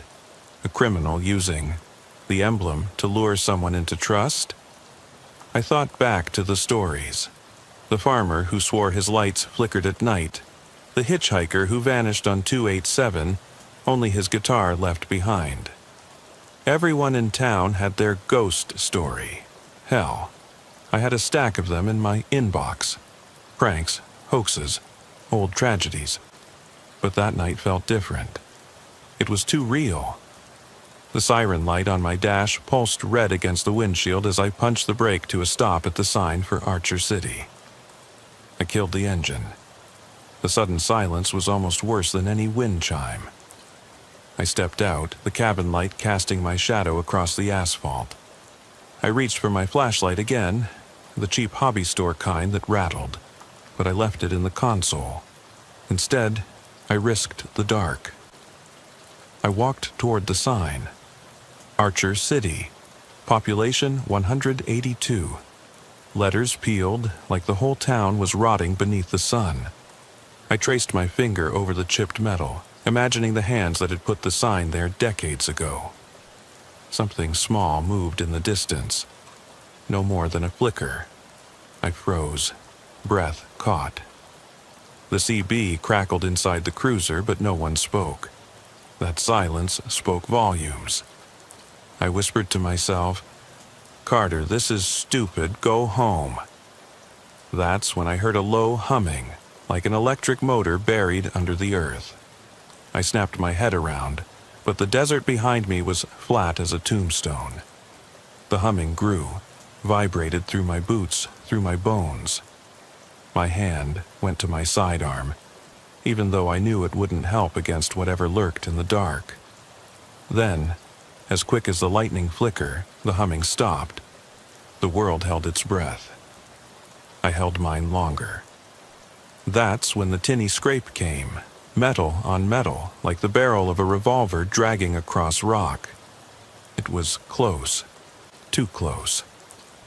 I whipped my flashlight out of the console, its beam jagged as it caught only air.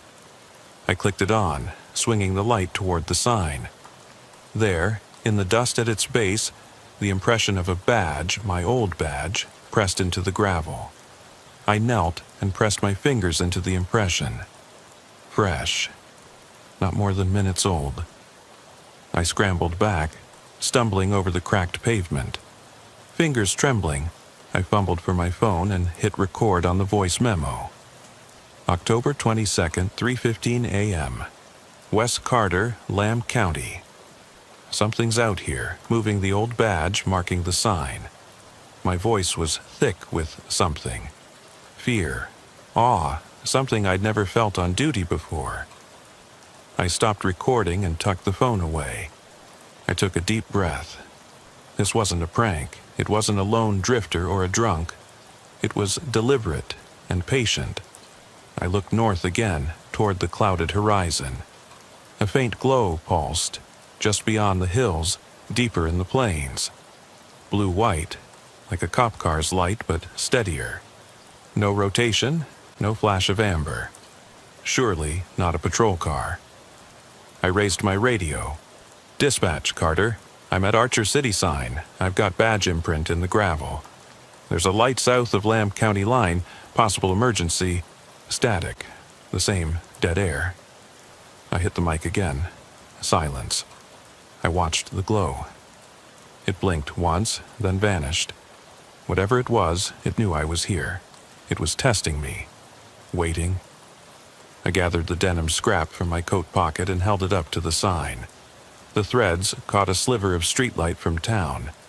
2 miles that way, making the fabric look like a wound stitched into the night. I saw then what I've tried to ignore. The badge and the denim were calling me back. They'd left a trail, and now I couldn't step off it. No matter how many times I told myself to go home, something deeper compelled me forward. I climbed back into the cruiser and locked the doors. Engine turned over. The moment of warmth returned. I flicked the headlights on and off, testing the world's reaction. Nothing changed. So I drove on, toward the pulsing glow that faded behind me, but stayed on my mind like a question without an answer. The road out of Archer City was more like a ribbon of gravel than pavement, and the tires of my cruiser threw up shards of rock that skidded off into the darkness. With each mile marker I passed, my grip on the wheel tightened. My eyes darted from the dull glow of the dash to the black stretch ahead, looking for anything that didn't belong. The radio lay dead on the passenger seat, its silence more ominous than any static-laced warning. I thought about turning back, about calling it a night and convincing myself I'd imagined the badge impression and the light. But something in me refused. Not after everything I'd uncovered. I guided the car south toward Lamb County's border, following the faint blur of taillights from some distant vehicle. Probably a rancher heading home. I flicked my high beams off and on, a reflex born of thousands of nights patrolling these back roads. That flicker of light had drawn me in earlier. Maybe if I mimicked it, whoever, or whatever, was watching would show itself. But nothing happened. The plains remained silent as a tomb. I passed mile marker 37 and noticed fresh tire tracks branching off onto a side dirt path that led toward a cluster of oil derricks. The rigs stood like rusty sentinels against the horizon, skeletal arms reaching for a sky that was fast losing its stars.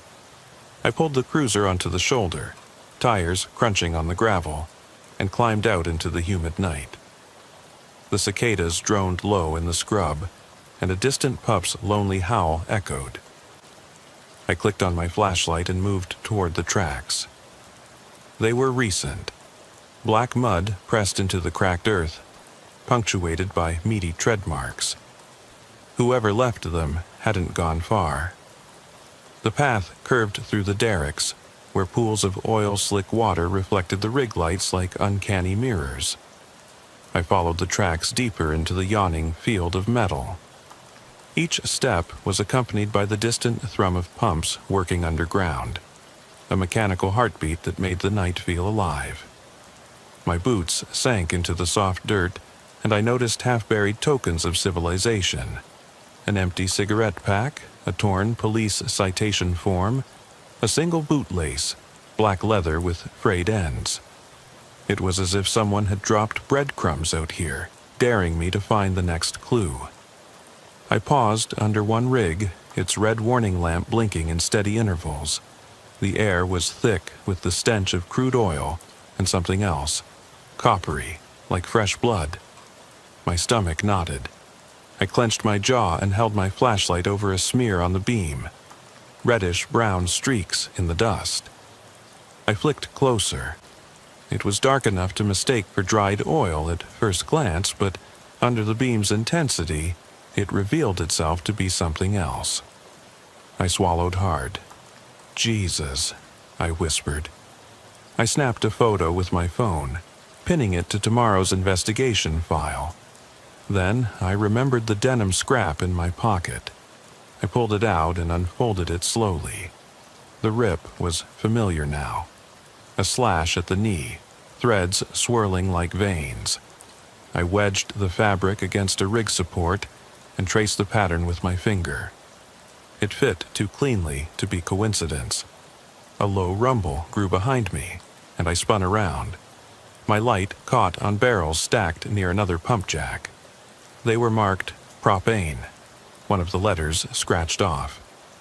The barrels' lids were ajar, chains dragging on the ground. Then I heard it, a faint scraping, as if metal were being dragged through dirt. I lifted my flashlight high over my head, beam swinging across the field. But there was nothing, just the flicker of rig lights and the wind stirring the cattails at the edge of the clearing. Heart racing, I backed away, but something glinted in the beam's path. I crouched and found a tarnished badge clasp half buried in oil-stained gravel, the back plate of an old sheriff's star.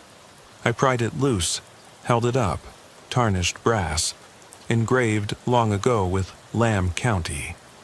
My own county, my own badge, or one exactly like it, I snapped another photo. Suddenly, the wind shifted, carrying a whisper that sounded like my name. Carter.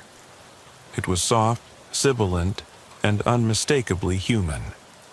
I frantically spun in place, but the only movement was the rig arms oscillating in the distance. The whisper came again, only fainter, and then it stopped. In the silence, I thought I heard footsteps, light, deliberate, skirting the edge of the clearing. My pulse hammered. I forced myself to remain still. Flashlight beam clenched between my fingers, phone ready. One step, then another. I measured the distance in my head, about 20 paces, coming closer. The cicadas fell silent as if the world held its breath.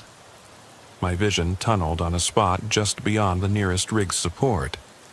I could almost make out a silhouette. Shoulders slightly hunched, like a man wearing a jacket too big for him. My mind scrambled for explanations. A trespasser, a homeless drifter, a prankster. None made sense.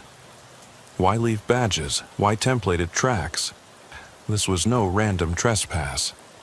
The shape stepped into the beam. I saw a face, haggard, lined like a road map of every regret and fear. He raised his hand, revealing a pocket knife with the blade extended. The star-shaped brass gleamed on his chest. Another deputy's badge, old style. Something inside me recoiled with recognition, a fear that felt like looking into a cracked mirror. The man's eyes locked on mine. They were deep-set, hollowed, and filled with an expression I can only describe as pleading. "Don't run," he rasped. His voice was dry, like wind through a hollow bone. "You're part of this, Wes. You know why." I opened my mouth, but no words came. He took a shuddering breath as a distant siren, real or imagined, wailed, then faded. He clicked the knife closed, and in a movement too quick to track, dropped it at my feet. "Find them," he said, voice hollow. "Finish it." Then he turned and walked away, disappearing into the rig's red strobing light. I stood frozen, the knife at my feet, the badges heavy in my hands, and for a moment I felt weightless, untethered from everything I knew. My head spun with questions. Who was he? What did he mean by finish it? And most urgently, where was I supposed to go next? My phone vibrated in my pocket. A text from dispatch. "Carter, status." I stared at the message, thumb hovering over the screen. I wanted to tell them everything. The denim, the badges, the whispering face. But I knew they wouldn't believe it. They'd call me delusional, order me to stand down, send me home. Yet I couldn't go back. Not now. Not after I'd crossed that line. I pocketed the phone, picked up the knife, and tucked it into my waistband. The sting of its metal against my hip reminded me that some vows are sealed in steel. I turned my back on the derricks and followed the path the man had taken, deeper into the dark, toward questions I couldn't yet name. Behind me, the pumps throbbed with mechanical life, indifferent to the human fear at their feet. I walked on, and somewhere in the distance, the wind chimes chimed a mocking refrain. The night air pressed in around me like a living thing, heavy and expectant. My footsteps in the oil-field dirt were the only sound beyond the distant drone of the pumps and the hollow creak of metal straining under unseen gears. Every breath smelled of crude and rust, and each inhale tasted like regret. I kept moving forward, deeper into the field, past the last derelict derrick, following nothing but instinct and the faint imprint of a path I couldn't fully see.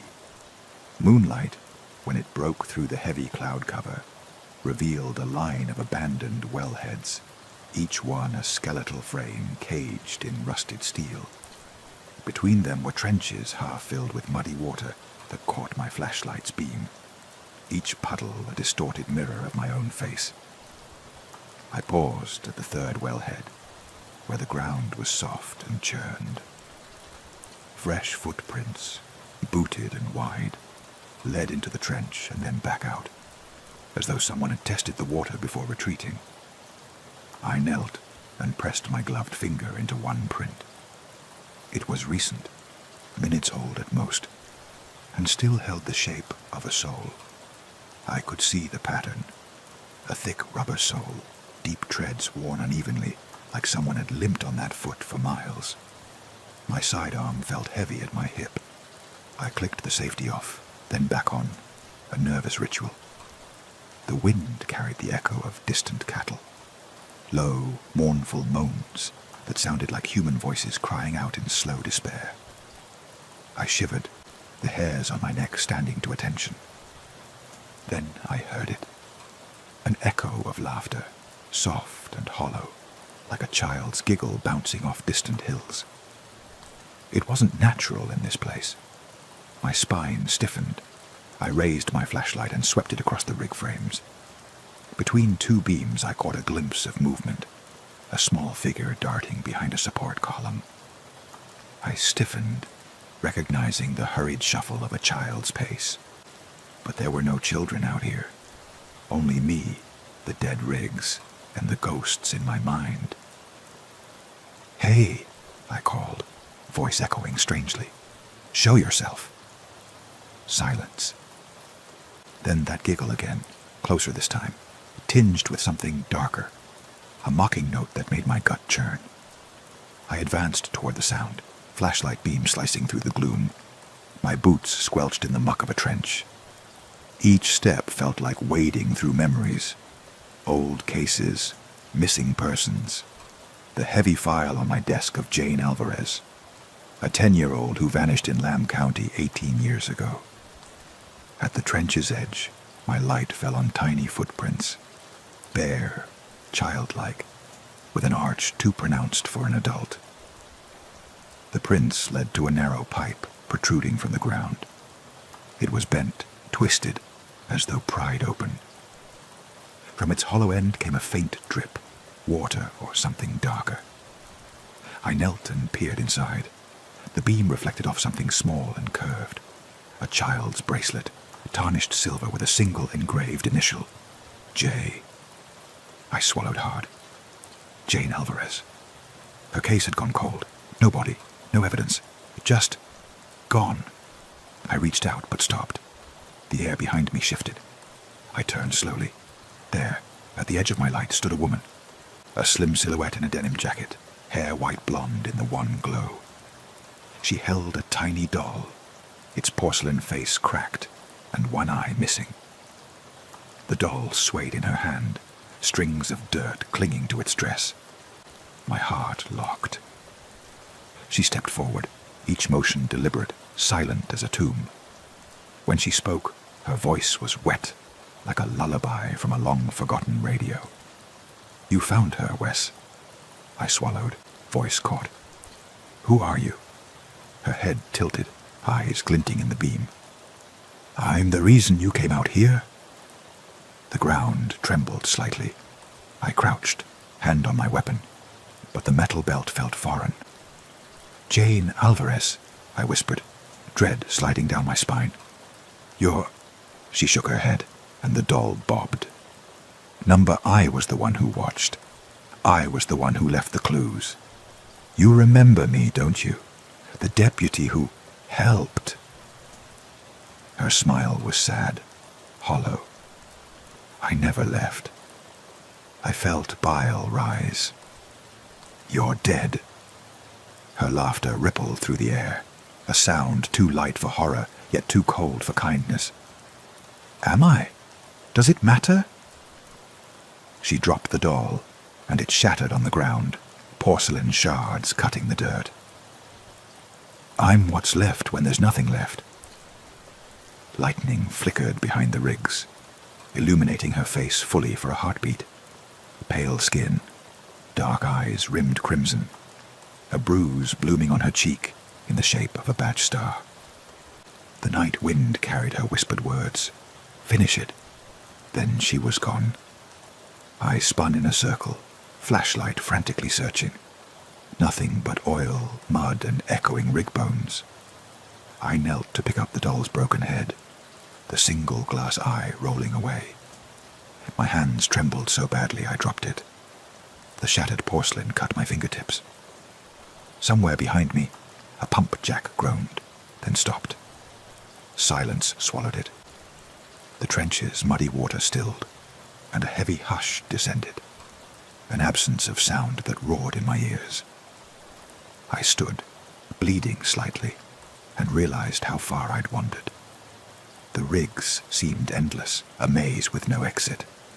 My cruiser was a distant glow on the horizon, its headlights still on, unmoving. My radio crackled at last. "Carter? Carter, report!" I pressed the mic, but no words came. How could I explain this?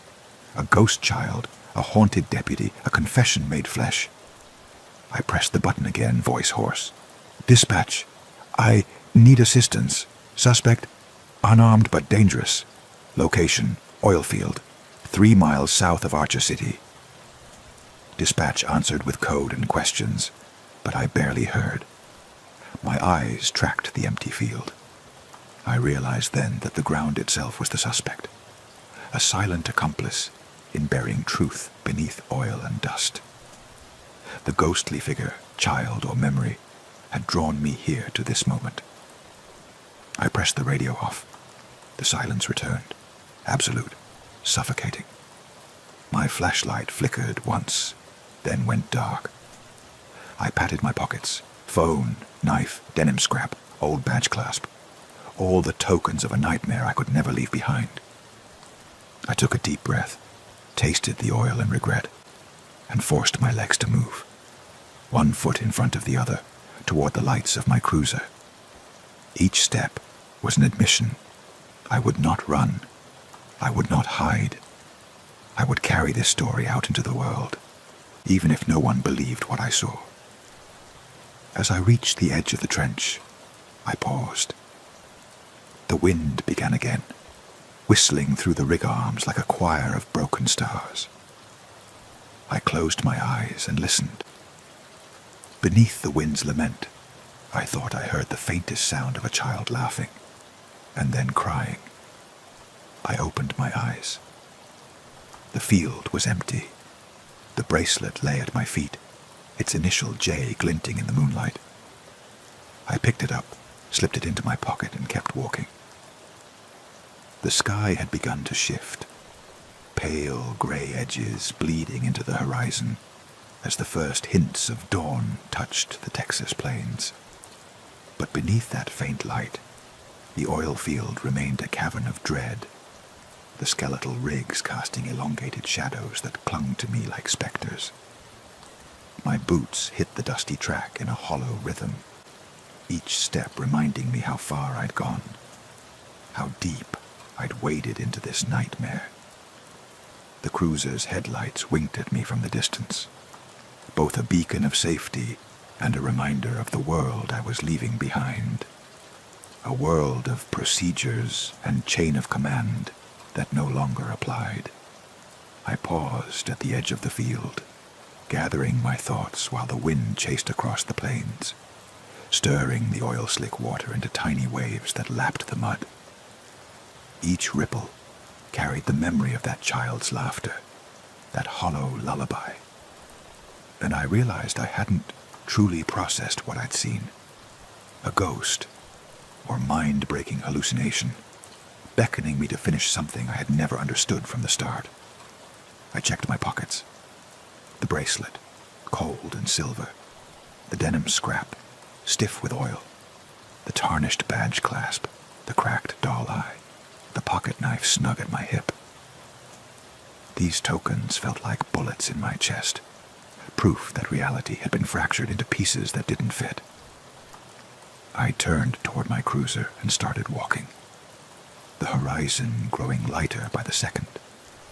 As I drew near, I remembered other cases, unsolved vanishings, old reports gathering dust in file cabinets. I'd filed them away, closed them with impersonal memos, family notified. No leads. those files now seemed like lies, each one a brick in a wall that kept truth buried. I climbed inside the cab, slammed the door, and locked it with a decisive click. The latch resonated like a verdict. I sat in the driver's seat, helmet of light above my head, and exhaled slowly. I powered on the rig and let the engine purr. The cab warmed as I tuned the radio, twice, thrice, until dispatch barked back. "Carter, you okay?" I pressed the mic. "I'm fine. Code 4-." They paused. "You sound different. Just cold." I cut the radio. I didn't want to explain. Not now. I backed away from the field and onto the highway, headlights carving through the twilight. My mind reeled with questions. Who was she? The ghost with Jane's face? Or was she Jane herself, twisted by years underground? And what did finish it truly mean? Resolve the case, find her body, or something darker, an act of atonement that I couldn't yet name? I reached the county line and radioed in. Carter leaving oil field, returning to HQ. "Copy that," dispatch replied. "What's your status?" "Routine." I worked the wheel into a turn. "I'll be 10 to 8 in 10. They didn't press further. Somehow, I shrugged away their concerns. I drove past flat fields tinged gold by dawn, farmhouses waking to rooster calls, and finally into the dim glow of Lamb County's lone strip of lights. I passed a lone jackrabbit, its ears erect, and almost swerved. Instead, I slowed, watching it bound into the brush. I envied its freedom. No badges, no secrets, no dead girl's laughter echoing in its ears. At the station, the parking lot lights buzzed on as deputies arrived for the morning shift. I switched off the cruiser, leaned back, and stared at the cracked windshield, searching for myself in the reflection. I saw a man older than he felt, the dark crescents under his eyes, the slump of his shoulders weighed by years he hadn't yet named. I grabbed the steering wheel and closed my eyes. 2 hours later, I reported to the lieutenant's office, denim scrap and bracelet in evidence bags. He looked at me, uncomprehending. "Found these where again?" "Oil field south of Archer City." He frowned, fingers tapping the desk. "No one called it in. You go on your own?" "Yeah," I maintained eye contact. Something was wrong. He leaned back, sighing. "You stretched your jurisdiction, man. I know. Next time, bring backup. Call me." I nodded. He expected me to file a report, follow the protocol, but protocols had failed before. I walked to my desk in the bullpen. Stacks of case files, fingerprint kits, boxes of confiscated guns. I dropped my coat on the hook and sat. My radio buzzed, an address for a bar fight. Routine, mundane, normal. I silenced it. For once, normal was the enemy. I opened my laptop and pulled up the cold case files. Jane Alvarez, missing since May 2007. Carlos Gutierrez, missing August 1999. 2 teenage boys who vanished near Wilbarger 5 years ago. I lined up their photos on the screen, smiling faces frozen in time, each tagged status open. I clicked print. Pages began to spurt from the printer like desperate pleas. I gathered them, heart pounding. I taped the printouts to the wall beside my desk, beneath the glow of a lone bulb. Together, they formed a gallery of ghosts. I stared at the wall, tracing each face with my gaze. Then I took the old badge from its bag, held it against my chest. The metal felt cold and heavy, a weight I'd chosen to bear. I placed it on the desk and tapped it with 2 fingers. A heartbeat. I imagined that woman's face, Jane or not, smiling that sad smile as she whispered, "Finish it." What did she mean? I ran my hand over her bracelet's initial, J. I flipped through the file labeled Alvarez Jane, looking at nondescript entries. Last seen, walking home, no witnesses, no leads. Underneath were notes about an anonymous tip, nothing credible. I scribbled a note on a sticky, call tipster. I placed it on the file. The room felt too small now, charged with energy. I opened another file. Crespin, Michael, missing August 99. Old photos showed two boys, Michael and Luis, riding bikes on dusty roads, laughing. Their file slumped beneath a photograph of the Alvarez girl. I pinned them side by side. The years didn't line up, but the patterns did. Isolated roadways, silent fields, unexplained footprints, and always the investigators closing the cases with a shrug. I looked up at the rig plan stuck beside the files, maps of mid-county oil wells. I drew a red circle around the one near mile marker 37. Then I marked another at Brown's fuel stop. A straight line linked them. I grabbed a ruler and extended it southwest toward Wilbarger County. A third point appeared. An old farmhouse long abandoned, rumored to be a hideout during Prohibition. I circled that too. 3 points. 3 scenes of horror I'd only begun to witness. A triangle across the plains of my jurisdiction. I stood and addressed the map aloud.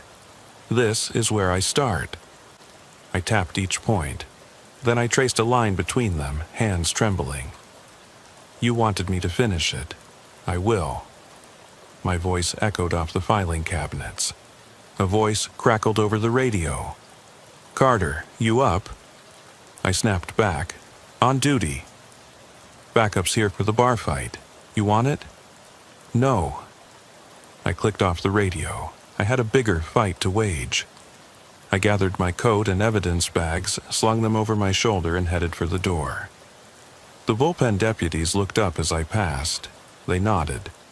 They thought I was headed to work a routine call. Hell, I'd do that later. But first, there were ghosts to track, a triangle on, a map to investigate, and a promise I'd made to a child I'd never known. I walked into the dawn-lit hallway, badge gleaming, heart pounding with purpose. Outside, the sun burned through the clouds, scattering day across the plains. I blinked into the light but couldn't see the future. Only a direction. Forward. Somewhere, past those 3 points, past the barbed wire fences and cracked roads, lay the truth. I would find it, or I would become another shadow on this land, another badge dropped in the dust. My radio buzzed again. I ignored it. The world would have to wait.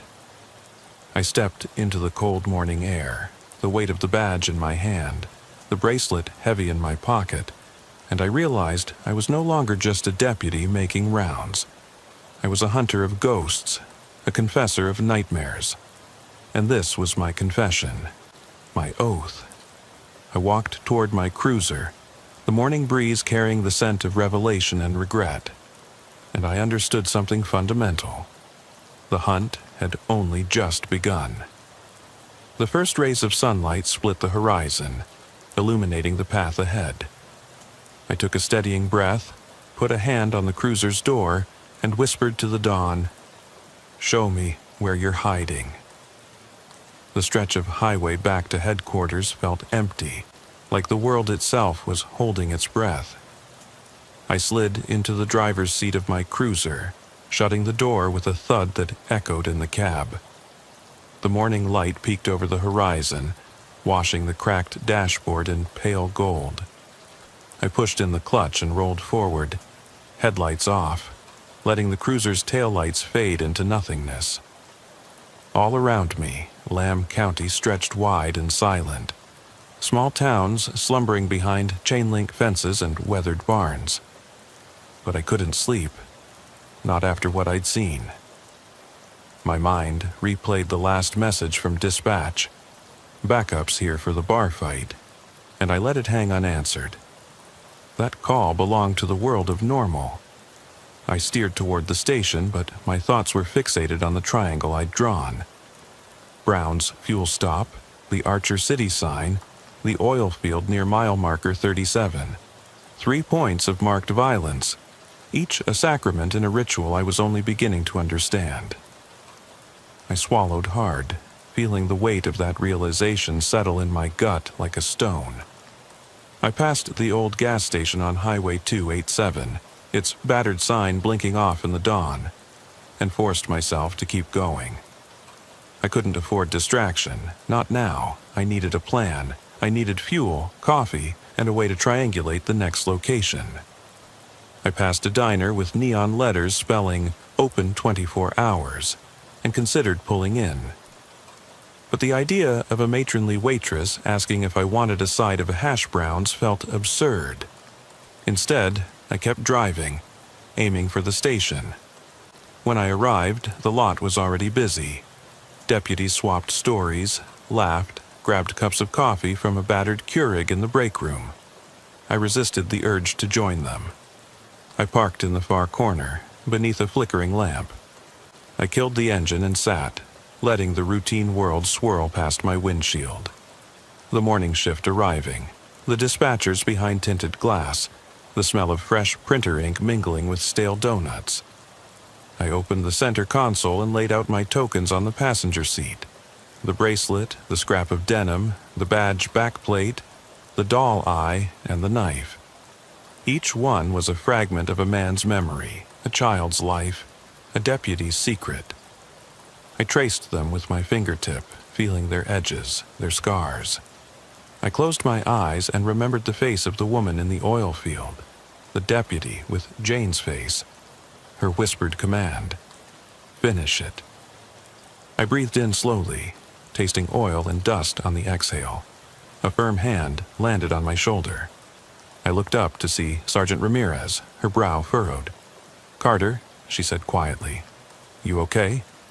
I nodded. "I'm fine." She glanced at the tokens on the seat. "What are you doing?" I closed the console. "Personal business." Her eyes searched mine. "Just don't go chasing ghosts without telling someone." I forced a smile. "Got it." She nodded and walked away. I watched her go, feeling guilt and resolve dance beneath my ribs. I couldn't share this. No one would understand. And yet, I couldn't do it alone. I extinguished that thought and reached for the map pinned to my corkboard at home. A crudely drawn sketch linking those 3 points. I needed coordinates. I needed to know if there was a pattern. Property lines, historical railroad routes, pipelines, something common. I rummaged in the console for my notebook. Black moleskin with scuffed corners, then remembered I'd left it on my desk. I'd have to rely on memory. I fired up the cruiser and steered toward the old sheriff's office, a relic building repurposed as our substation after the new facility was built downtown. It sat at the heart of town, windows barred with iron, paint peeling. I parked outside, dashed in, and headed straight for the records room. The deputy on desk duty looked startled. "Carter, you need something?" "Records on 3 locations. I need access to property deeds, pipeline maps, anything you've got." He frowned. "What for?" I slid him a department ID, voice even. "Official request." He handed over a folder stamped restricted. I slipped it into my bag. No questions asked. Good on him. Back in the cruiser, I tore open the folder and scanned the contents. Topographical maps, well permits, pipeline easements. I spotted something. An old natural gas pipeline running from a pumping station near the fuel stop, arcing toward Archer City, then bending south through the oil field. The line matched my triangle almost exactly. A utility corridor that cut across county lines, over land managed by a private company outside regular patrol routes. No one would notice trespassers there, except me. I leaned back, eyes closed. The pattern was too neat. Someone, or something, had used that pipeline right-of-way as a stage for these events. It was remote, accessible, off the books, perfect for hiding bodies, or worse. Another file listed a decommissioned maintenance shack near the midpoint of that line, abandoned 15 years ago. It might serve as a hideout, a staging area, a crypt. I set the folder aside and activated the cruiser's GPS. Coordinates for the shack: 34 degrees, 10 minutes, 22 seconds north, 100 degrees, 14 minutes, 5 seconds west. I punched them in. The screen lit up with a path that crossed private land and county roads. Estimated arrival, 25 minutes. I sighed and reached for the ignition. The world outside was waking. School buses, delivery trucks, morning joggers, normal life. It felt cruel to be chasing ghosts while the rest of the world moved on. But I had a promise to keep. I snapped my belt tight and closed my eyes for a moment, whispering into the empty cab, "I'm coming." I pulled out onto the highway, the cruiser's engine rising to its familiar hum. As I drove, the evidence in my bag rumbled. A chorus of metal and cloth and glass. Each item was a chapter in a story I was still deciphering. The pipeline line pulsed on my screen, a lifeline leading me back into darkness. I thought of the whispers in the oil field, the child's laughter under the wing of an oil pump, the apparition of a woman in denim. They weren't hallucinations, they were guides. They'd laid out the path. And I, the weary deputy turned ghost hunter, would follow it, no matter where it led. Because finish it wasn't just a command, it was a covenant. With every mile, the cab grew colder. The morning chill seeped through the vents. I reached down and felt the metal of the old badge clasp in my pocket, cold against my palm. I rubbed it, steeling myself. Sunlight would soon split the sky, but I was heading back into night. I tuned the CB to channel 10, our frequency for road closures, and announced my location. No response. Then I keyed Mike. Carter to dispatch, ETA 25 minutes at South Pipeline Shack. Silence, then a sleepy reply. Copy that. I switched off the radio. I drove on, listening to the cruiser's tires grind the pavement, my own breath ragged in my chest. The pipeline route stretched ahead, and with it the promise of closure, or the risk of everything shattering. I punched the accelerator. The chase was on. The shack emerged out of the scrub brush like a carcass. Its corrugated metal walls rusted through in places, boards warped and buckling. I cut the engine and killed the headlights, letting the cruiser drift into silence. The GPS read, "You have arrived," but arrival felt wrong, like stepping into the maw of something waiting. I grabbed my flashlight, clipped my holster, and slung the evidence bag over my shoulder. The morning chill had slipped away, leaving the air still and heavy, pregnant with the promise of revelation. I approached the shack's door, noting the faded maintenance company logo scribbled out long ago. The latch was rusted, but with a few firm wrenching motions, it gave way with a screech. I shoveled my flashlight beam inside. Dust motes floated in golden shafts of sunlight that cut through broken windows. Inside, tools lay scattered. Wrenches, oil drums, coil of frayed cable. A workbench against the far wall held dusty ledgers and grease-stained maps of the pipeline. I rifled through the papers, heart pounding, searching for names, dates, anything that tied these grounds to the faces on my wall at the station. Under a pile of yellowed envelopes, I found a journal, spiral-bound, missing its cover. The pages were water-stained but legible. Written in cramped script were dates and initials. June 15th, 2003, J.A. secured. No movement. August 21st, 2005, M.C. extraction attempted. My blood ran cold. J.A. Jane Alvarez. M.C. Michael Crespin. Someone had cataloged victims here. Each entry was clinical, detached, like inventory instead of children. I flipped to the end. October 28th, 2024, W.C. Now. Next phase. WC, my initials. Today's date. My breath caught in my throat. The shack's silence closed in, as if the walls themselves were listening. My flashlight trembled in my hand. I closed the journal, heart hammering.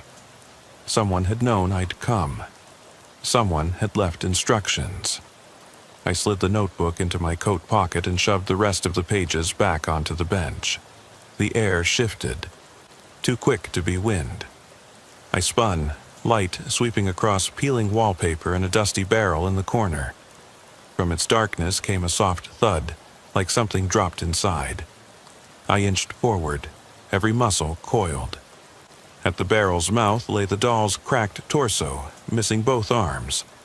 Its porcelain surface was splattered with something dark that gleamed wet in the light. I knelt, stomach knotting. The doll's face, eyes staring up, reminded me of Jane's haunted gaze. Beside it lay a folded scrap of paper, a child's drawing of a star-shaped badge, identical to mine, hovering above a crude stick figure. Underneath, in a child's scrawl, "He will come." I exhaled, voice tight. "I'm here." A sudden gust rattled the door. I whipped the beam that direction. The entrance was empty, but the shadows beyond flickered. I thought I heard the rasp of cloth, the soft shuffle of feet. My hand slid to the knife at my waist. I edged backward, tripping over a tool chest and crashing to the ground. The freshness of fear rose in my throat. I scrambled to my feet and shone the light at the open door. In the threshold stood the deputy woman, Jane's killer, or perhaps Jane herself. Her denim jacket threadbare, hair matted. Her eyes, black wells of grief and rage, fixed on me. "You found my home," she whispered. "You brought the others." She gestured at my pockets, all of them. She stepped inside, the floorboards groaning under her weight. "They waited." Her voice cracked like a dry branch. "They needed you." I swallowed and slid my hand from the knife to the journal. "Why me?" She laughed, a sound without joy. "Because you listened. You didn't stop when they told you to go home. You're part of this now." She raised a hand. "Finish it." The walls moaned as if responding, and I felt the ground tilt beneath me. The dolls, the badges, the denim, all my evidence, hung heavy in the air. I pressed the journal to my chest. "I will." Her face softened, sorrow seeping in. "It's never enough," she said, "but you have to try." She reached out, her fingers brushing my arm, cold as death. Then she faded, dissolving into motes of dust that glittered in the beam before dispersing into nothing. The shack shuddered, the windows rattling as though exhaling. I backed out, journal clutched, flashlight bobbing. Outside, the sun had overtaken the sky, burning away shadows. The world felt raw, exposed, like a wound left open. I closed the door and pressed a heel against the latch. It held, locking itself. I breathed hard, chest tight. I walked back to the cruiser, the journal thumping against my ribs. As I climbed in, I glanced at the pipeline corridor behind me. 3 points merged into a line leading away. Behind those points lay secrets I'd only begun to uncover. I placed the journal on the passenger seat and rubbed my thumb over my badge. The metal felt warm, charged. I started the engine. The radio crackled to life. "Carter, you there?" I opened my mouth, but no words came. Instead, I shut it off. I didn't need backup. I needed time. Time to gather evidence, to honor those ghosts, to finish what I started. I shifted into drive and pulled onto the highway, eyes on the road ahead. The wind rushed past, carrying the memory of whispers and laughter, pulling me forward. I drove toward Archer City, toward Lamb County, toward every dark stretch I'd left behind. And as the sun rose higher, I understood the hunt would never end. Every badge, every scrap of denim, every ghost would continue to call my name, demanding closure I could never fully give. But I would follow them through every mile of dark highway, because some confessions are never complete. They echo in the wind, in rusted shacks, in the beating of your heart. And as long as I breathe, so long as this badge feels heavy against my chest, I will keep the promise I made in oil and dust. The world woke around me, unaware. But I knew the truth. The darkness doesn't vanish with daylight. It waits, and I will be there, listening. I shut off the patrol lights first. Habit, protocol, reflex, and the world beyond the windshield went black except for the stars. Not that I was looking for constellations. In Van Horn County, you learn quick that the sky is an empty vault, and the things that move beneath it are what you must watch.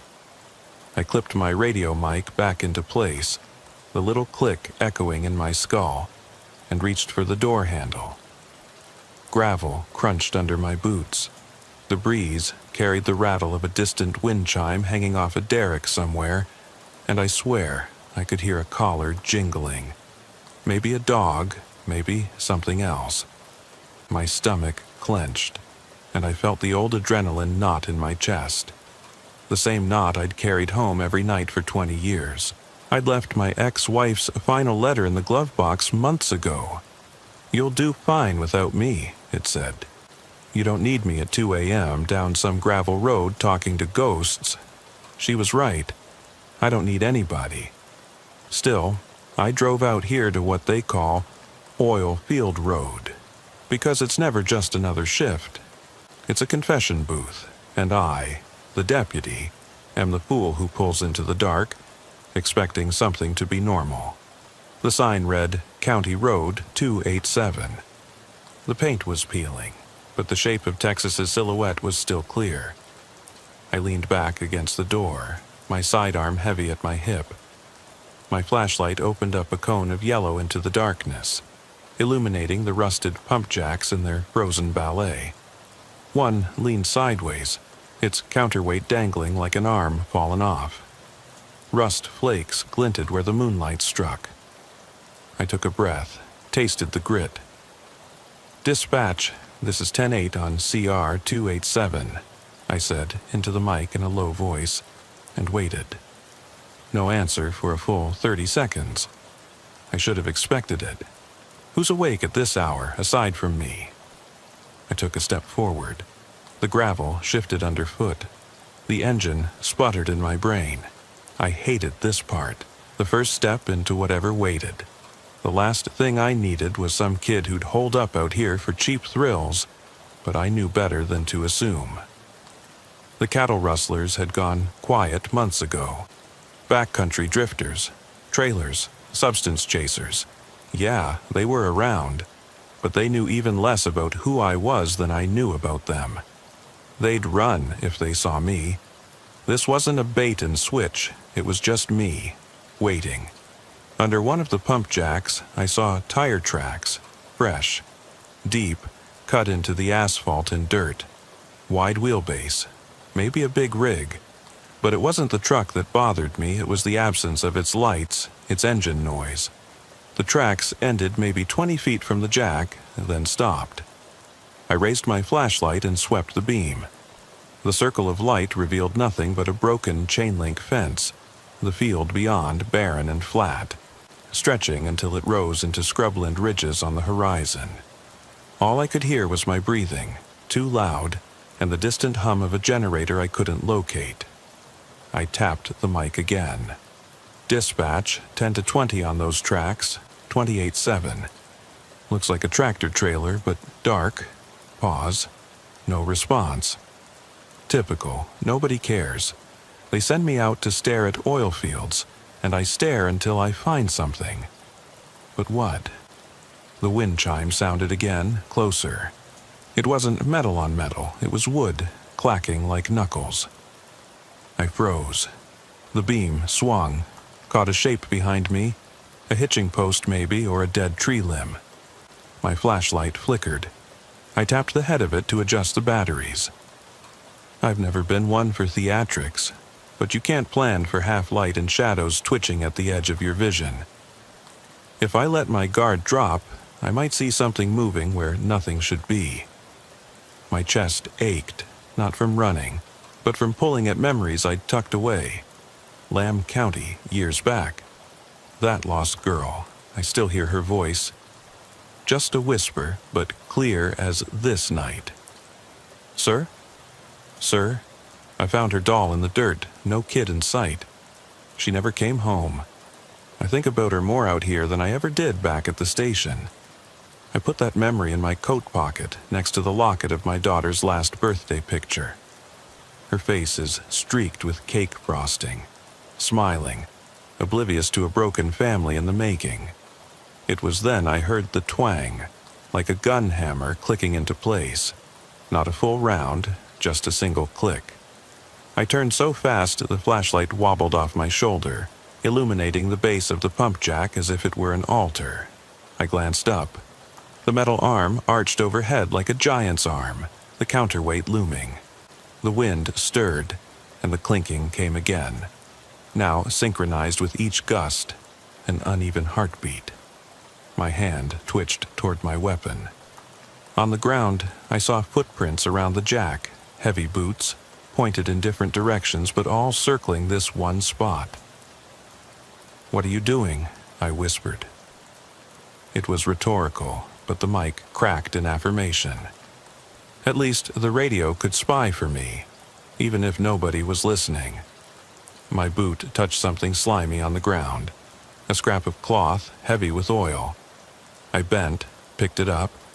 It was a piece of uniform, tan fabric, stitched with thread that caught the moonlight. Sheriff's deputy? State trooper? I couldn't tell in the dim, but I recognized it. The same cut I'd seen on my own shoulder, the same shape. I swallowed hard, the taste of metal in my mouth. A gust rattled the derrick, the whole structure vibrating. My hair bristled on my neck.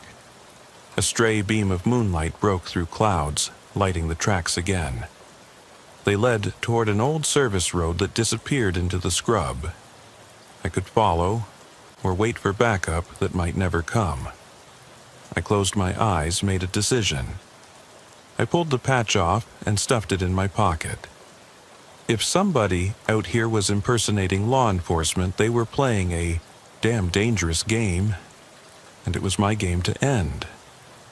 I stepped off the gravel and onto the road, the dirt swallowing my boots silently. I left the pump jacks behind. The chime went quiet. My flashlight skittered over broken Providence road markers, rotted fence posts, and then settled on the fuselage of an abandoned semi.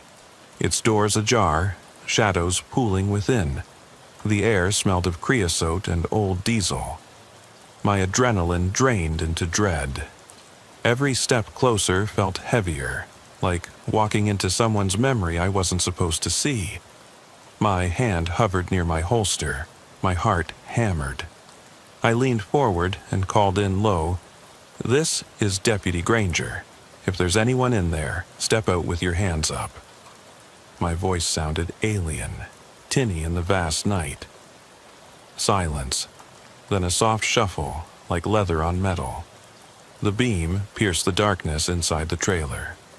I saw a silhouette hunched by the back wall. Shoulders slumped, not moving, not breathing fast. 10-4, I'm ordering you.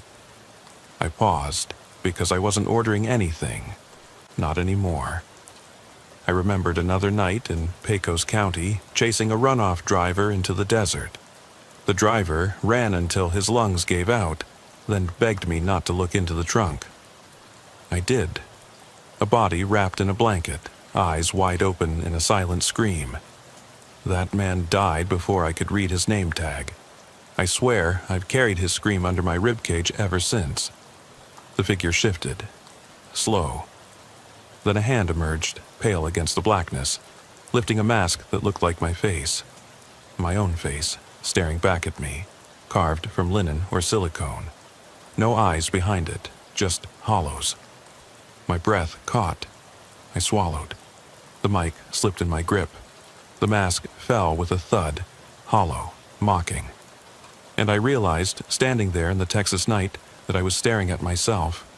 A shell. A confession I'd never voiced until now. The noise came then.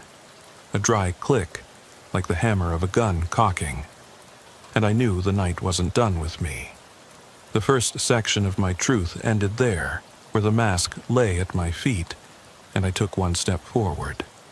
The moment my boot connected with the edge of that mask, something inside me twisted. The same twist I'd felt every time I'd crossed that line between protector and predator. The cold Texas wind squeezed through my uniform, carrying the scent of shattered dreams and old oil. I hesitated, finger poised on the trigger, but not quite pulling. Because this wasn't about shooting. It was about seeing. I took another step forward, and the world contracted to that trailer's dark mouth. The cracked metal door rattled against its frame. The silhouette inside didn't move. I thrust the beam deeper, searching for any sign of life. The mask lay just beyond my toe, its hollow eyes staring back at me, mocking me. It felt like a reckoning.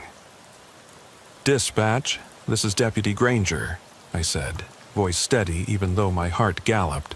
"Possible impersonator down. Code 6, request immediate backup.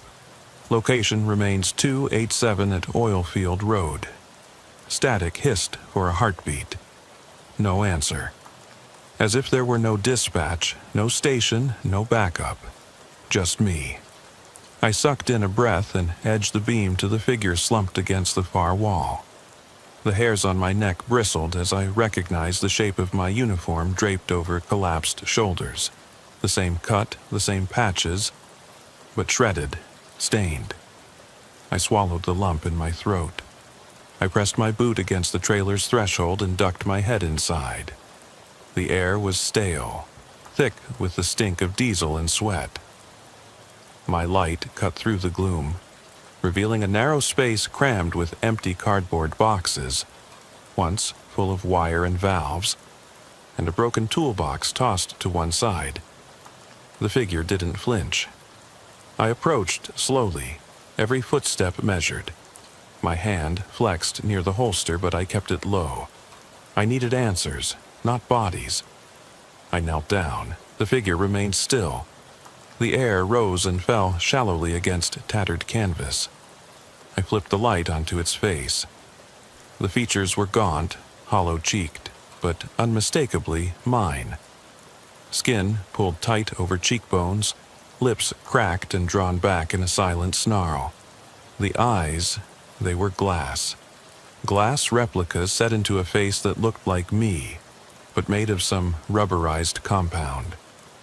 It wasn't a man, it was a mannequin, a macabre stand-in for me. The craftsmanship was too good, every detail replicating my 5 lines of worry across the forehead. The small scar above my left eyebrow from a bar fight 10 years ago. I looked closer at the arm, its jacket sleeve ripped, revealing a bicep circled by a faded tattoo. Van Horn Vigilante, in spidery letters. I'd never seen that ink before on anyone. My breath hitched. The air seemed to thicken. I ran my fingers over the plastic cheek, and the head flopped to the side, rolling onto my boot. I tapped it lightly. It made a dull thud. I stood and swept the beam around, scanning the corners. Under a pile of old tarp, I saw movement, a flicker of cloth dragging across the floor. I swung, the flashlight, and out from under the canvas crawled a man, face pressed to the ground, eyes wide with raw fear. The beam caught a bead of sweat on his forehead, tracing down into his beard. He looked like he hadn't slept in days. His uniform, though, was patched together crudely, fabric mismatched, patches sewn on askew. He looked up at me, and I recognized the shape of desperation in his expression. The hollow mannequin was his work, a twisted mirror to my own face. He opened his mouth, but no words came, only a raspy gasping that scraped in the tin of that trailer. I crouched, searching his face. "Who are you?" I asked quietly. Not yelling. This wasn't a screaming match. He swallowed, eyes flicking over my duty belt, my badge. His gaze settled on my nameplate. Granger. He shifted, trying to push himself up, but the canvas weighed him down. I thought you'd understand," he croaked, voice strangled. "I thought you'd know." He tried again, a wheeze, then coughed. His uniform sleeve slid back, revealing a forearm crisscrossed with scars. Old knife wounds, faded but gruesome. A jagged line that trailed down near his wrist. "Understand what?" I asked, though a whisper of realized horror slid through me. The man's eyes darted to the mask at my feet. "Why you do it?" His words came out in staccato breaths. "Do what?" I pressed, every instinct screaming at me to back away, to call an audible alert on the radio. But curiosity and a sick sense of responsibility held me locked in place. He looked up, pain flaring in his eyes. "All of this." He gestured broadly with a trembling hand, encompassing the mask, the trailer, the oil pumps beyond the door. His chest rose and fell, like a piston trying to ignite but flooding instead. "I made it. I made it so you'd see. You'd know what it feels like." My head spun. I'd seen figments of my own pain before, hallucinations after long shifts, those night terrors when I woke gasping. But this man had built a totem of my face out of rubber, rigged it in the landscape of my patrol. He wanted me to see myself as monster. "How long have you been out here?" I asked, voice low. He swallowed and reached toward a pocket. I leaned forward, hand hovering over his shoulder, ready to pull him away or pin him down. He withdrew a small recorder, one of those old microcassette players. He pressed play. A scratchy voice filled the trailer. January 15th, 2005. Dispatch called it a routine missing persons check. Deputy Ricardo Granger, open fields near Lamb County. I found the girl's doll, but no girl.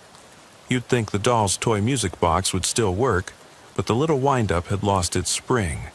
Like her, like me. My blood ran cold. That was the night the girl vanished. Sarah Martinez, 9 years old. I was the one who had stumbled on that plastic doll in the grass as the storm rolled in. I never told anyone it was. I never told dispatch that I'd heard a soft whimper behind me, but turned to see only tall grass waving. I filled out the report. No signs of foul play, nothing to indicate the girl, case closed. But that night the grass whispered her name, Sarah, Sarah. He continued. July 3rd, 2010. Patrol called me to Pecos County. Overturned tanker on Highway 190. I found 2 bodies in the trailer. Cousins, traveling to a family reunion. Their eyes froze wide like dinner guests gone still. I rubbed out my flashlight's beam to see better, but I couldn't make out their names. They stared at me through the night. My fists clenched at my sides. My knuckles went white. I remembered that case. The cattle tanker. Half my patrol before my lunch break. I'd closed my eyes, smelled the diesel, and promised I'd never let myself see anything so broken again. But I still had nightmares of their faces, mouths open in silent screams. The tape clicked on, and the next entry played. November 29th, 2014. Ambush in Wilbarger County. Roadblock on FM 2373. I radioed backup but knew no one would make it in time. That man with the shotgun took aim at me. He didn't miss. Took me down, bled me out in the dirt, left me dying under that merciless sky, and I watched him sculpt my corpse into a tableau, like it was art. My vision blurred. I'd never told anyone about that ambush, not even my partner. I'd kept it a secret because it because I thought if I said it, I'd admit that I was weak, that I'd bled out in the dirt. The tape ended in static. Silence swelled inside the trailer, pressing me forward. This man, this hollow-eyed figure, had lived my nightmares, had stitched together a shrine of my failures and doused it in oil. He thought I'd understand, but I didn't, not yet. I closed my eyes and let my head hang. Guilt coiled around me. With every length of tape, there was another memory I'd shoved into the shadows. The missing girl, the bodies in the tanker, the shotgun blast, all buried beneath the uniform I wore every night, as if it could shield me from my own mistakes. I dropped to one knee and reached out, not for the gun, but for the recorder. I pressed stop, then play again. There was nothing, just static. Then, beneath the hiss, a whisper. My voice, or something that sounded like me, raspy and hollow. You found me. A chill crawled up my spine, so fierce I thought my skin might split. My own voice, distorted, accusing. The whisper turned into a low chant, repeating one phrase over and over. Find me. Find me. Find me. The trailer groaned as if in response, the metal frame contracting in the cold night air. My breath caught in my throat. I stared at the man before me, alive, breathing, broken. He raised his eyes to mine, and that same chant came out of his lips, deliberate. Find me. Find me. I realized then that I was already lost. Because to find him, this twisted reflection of my worst nights, I'd have to face every memory I'd buried. And that meant opening every case file, revisiting every scene, reminding myself why I became a cop and why I stayed until I was hollowed out. I tucked the recorder into my pocket and rose slowly. I left the mannequin's mask on the trailer floor. I stepped back into the doorway and looked out at the oil pumps, standing like sentinels in the desert. The night wind rattled the chime again, wood on wood, the knuckle tap calling me. 10 to 8, I whispered to the empty air, I copy you. I closed the trailer door behind me, and the world went dark once more. The only sound was the distant hum of that generator, the chime's heartbeat, and the soft scrape of my boots against the dirt. I didn't need backup, I needed answers. And to get them, I'd have to follow those tire tracks deeper into the scrub, into the county lines I'd patrolled for decades, into my own shattered past. One step, then another. And with each footfall, I felt the memory coil unravel, threatening to drag me into the hull of my own confession. But I kept going, because I knew that if I stopped, this man, this imitation of me, would win. He'd become permanent, and I'd be left in that empty mask. So I walked on, blades of mesquite scratching my legs through my uniform, and the week-old moon casting my own shadow long across the road. The tape's chant echoed inside my mind. Find me. I flicked my flashlight off again and let the darkness swallow me. The oil field pumps whispered behind me, and I felt a presence move in the shadows. Not the man. I'd left him behind, but something real, something alive. I reached for my radio one more time, thumb hovering. I could call it in, make it legal. But I knew there was no station that would understand this. No judge who'd convict him. Only me, the night, and the roads where I'd sworn to protect. My finger pulled the mic and I spoke into the void. Dispatch, this is Deputy Granger. Make it 10-8 en route to Wilbarger County. And please send someone who can see what I see. Silence answered. Then the chime rang once more, a single, hollow knock.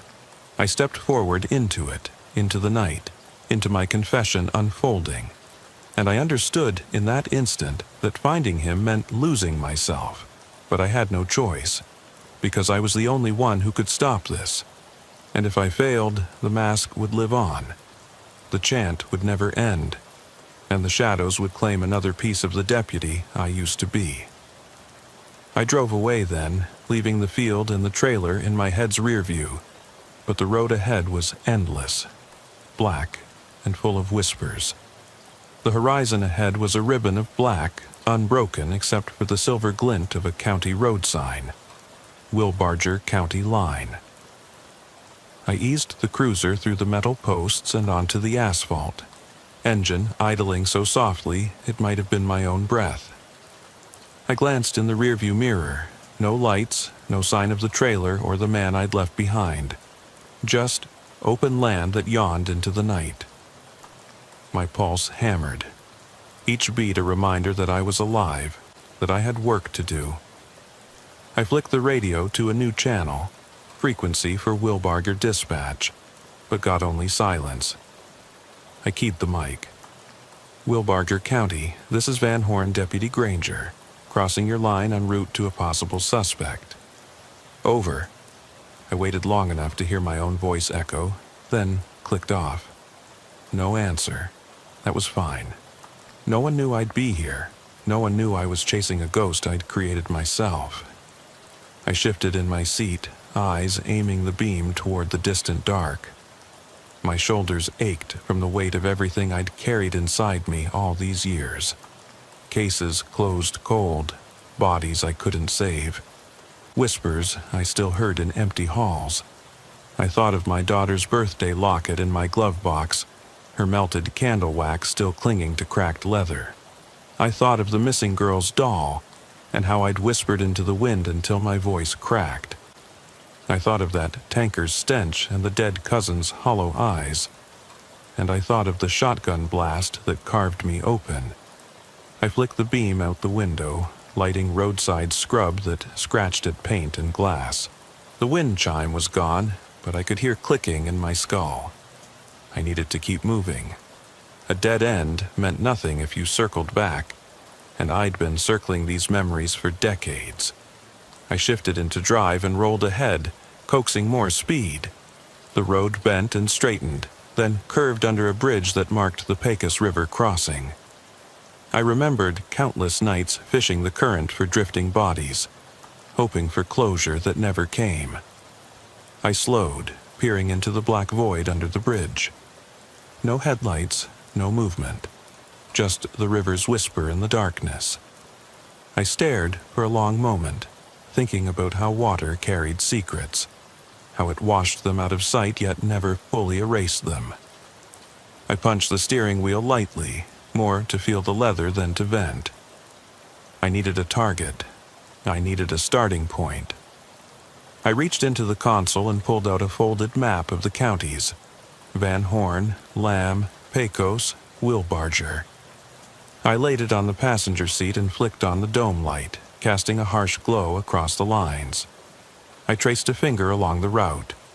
Oilfield Road to 287 to 190 to the river crossing, and off into the scrubland beyond. There, at the intersection of FM 2373 and a cattle trail, was where the ambush had happened. That was the next marker. That's where I'd go. I tucked the map back and flicked off the light. The world went black again, but my mind shone bright with purpose. I flicked the beam ahead, guiding the cruiser down the road. I kept my hand near the wheel, far from the mic. Every second I wasted speaking into empty radio channels was a second wasted chasing him. The clock on the dash flickered. 2:47. Near 3 in the morning. Even the birds were asleep. I eased the cruiser onto the dirt shoulder at the FM 2373 junction. The soil was looser here, sand mixed with cloven rock. I killed the engine, and all at once, the night closed in. I lit my flashlight and stepped out, boots hitting soft earth that bounced underfoot. I swept the beam along the junction sign. White letters, time-peeled, but legible. No border, no fences. Just the road and a path beaten by cattle. I followed the trail north, deeper into unknown fields. Each step raised a small puff of dust that hung in the beam before vanishing. No footprints, no tire tracks, but I could feel him, past him, somewhere. The scent of diesel had faded. Now it was sagebrush and mesquite with a trace of alcohol and sweat. I slowed. Spirit chaser. It was like chasing a ghost, but I wanted flesh and bone to show up. I flicked the beam to my right and spotted an overturned water trough, rusted and full of rainwater. A scrap of denim caught on the lip. I reached out and pulled it free. Dark blue, frayed. Maybe from someone crawling. I tucked it into my coat pocket. It would keep the trail alive, a breadcrumb to his presence. Ahead, the path opened onto a clearing. I paused at its edge. In the moonlight, I saw a cluster of trailer frames. Frames without the walls, lining the perimeter. They formed a semicircle, like seating around a stage. The ground at the center was churned, dirt and gravel torn up. I flicked on the storm lantern I kept in the cruiser's back seat, a beaten brass cylinder with a glass globe. I lit it, and the clearing glowed with an orange halo. My breath caught. There, at the center, was a circle of objects, an old duffel bag, 3 wooden chairs, a shattered amber bottle, and a single blood-red rose laid on the dirt like an offering.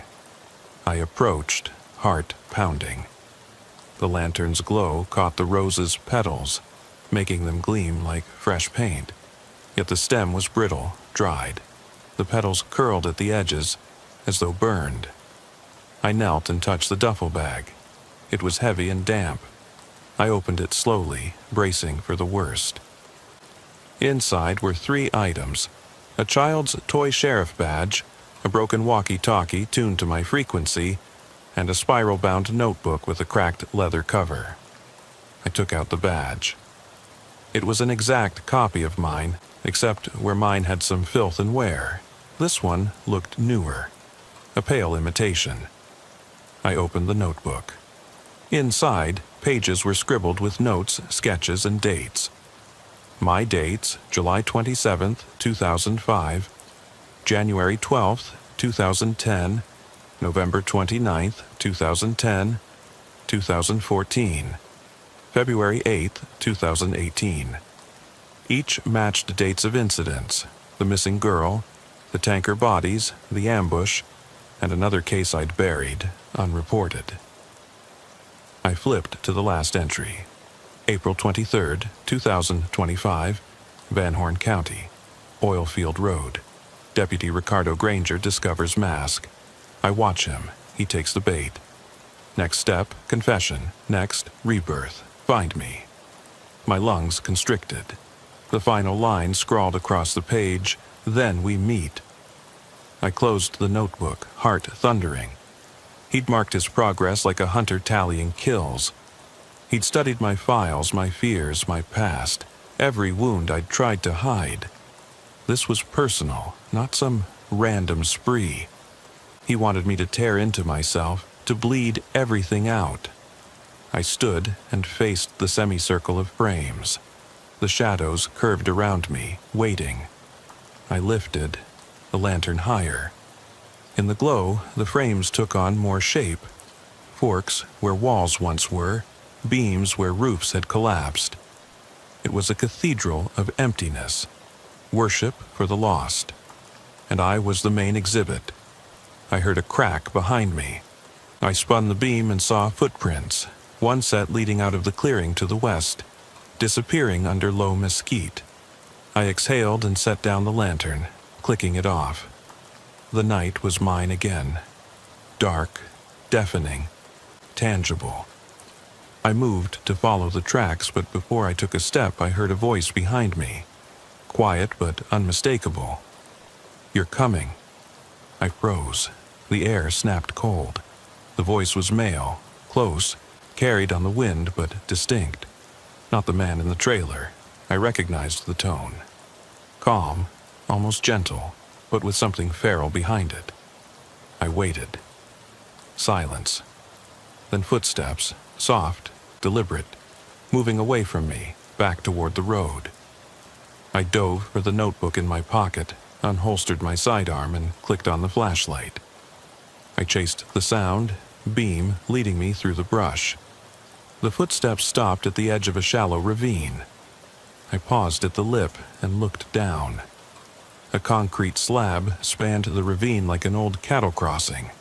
Beyond it, 2 miles of flat land. No sign of him, only my breaths and the lantern's ghost at my back. I called out, "Stop! Deputy Granger?" No answer. The wind whipped my jacket. I thought of his chant, "Find me." He was inviting me deeper into the trap, but I had no choice. I needed to end this. I needed to find him. I climbed down the ravine. My boot struck something halfway down, a laminated photo. I picked it up. It was me, a younger me, standing in front of the station, grinning in uniform. On the back, scrawled in the same uneven script, "Before the scars." My gut twisted. He'd taken everything, my history, my identity, even my image, and turned it into tokens of guilt. He'd lured me through every open wound. Now this. I pocketed the photo, holstered my light, and loaded my mission. Find him. I climbed the other side, stepping onto the dirt road again. The clearing, the frames, the tokens, they were all behind me. The road ahead stretched empty. I started walking, 45 at my hip, bullet belt snug around my waist, radio silent. The night breeze chilled me to the bone. I kept my eyes on the dark horizon, imagining him just beyond, waiting for me to crack, waiting for me to break. I walked on till the road bent into two. One path led back to Van Horn, the other deeper into Wilbarger County. I paused at the fork. No map would show this decision. No dispatch would guide me. It was my choice. I closed my eyes, took a breath of cold air tasting like regret and resolve, and turned right, deeper into the night. And as I walked away, I felt the notebook in my pocket, the photo against my leg, and the weight of every memory strapped to me.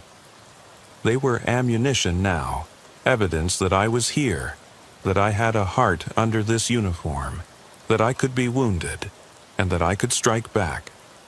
I stepped onto the unlit road and let darkness swallow me. The chant still echoed in my mind. Find me, find me, find me. But this time, I whispered back, I will. I pressed forward into the inky black, each footstep a promise I whispered under my breath. I will. The road's fork had swallowed my taillights, and the cruiser's hum faded until it was nothing more than a heartbeat at my back. All around me, the prairie stretched out like an ocean without waves, and the moon, crescent thin, barely cast a glow. My flashlight's beam carved a tunnel ahead, dancing across low brush and the occasional silhouette of a mesquite. The air tasted of earth and fault lines, dry, primal. As I walked, my mind raced back to the blast that nearly killed me, that night in Wilbarger County. The echo of the shotgun blast still rang in my ears.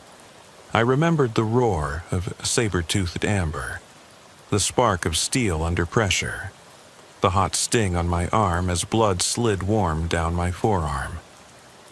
I had crawled from that ditch, my world narrowing to two things: surviving and never forgetting who had done it. I patted the inside of my coat where I kept that fragment of shell, smooth and oily, a grisly memento. I reached in, let the metal kiss my fingertips, and felt a steadying calm. It was a promise. Don't stop until you see his face.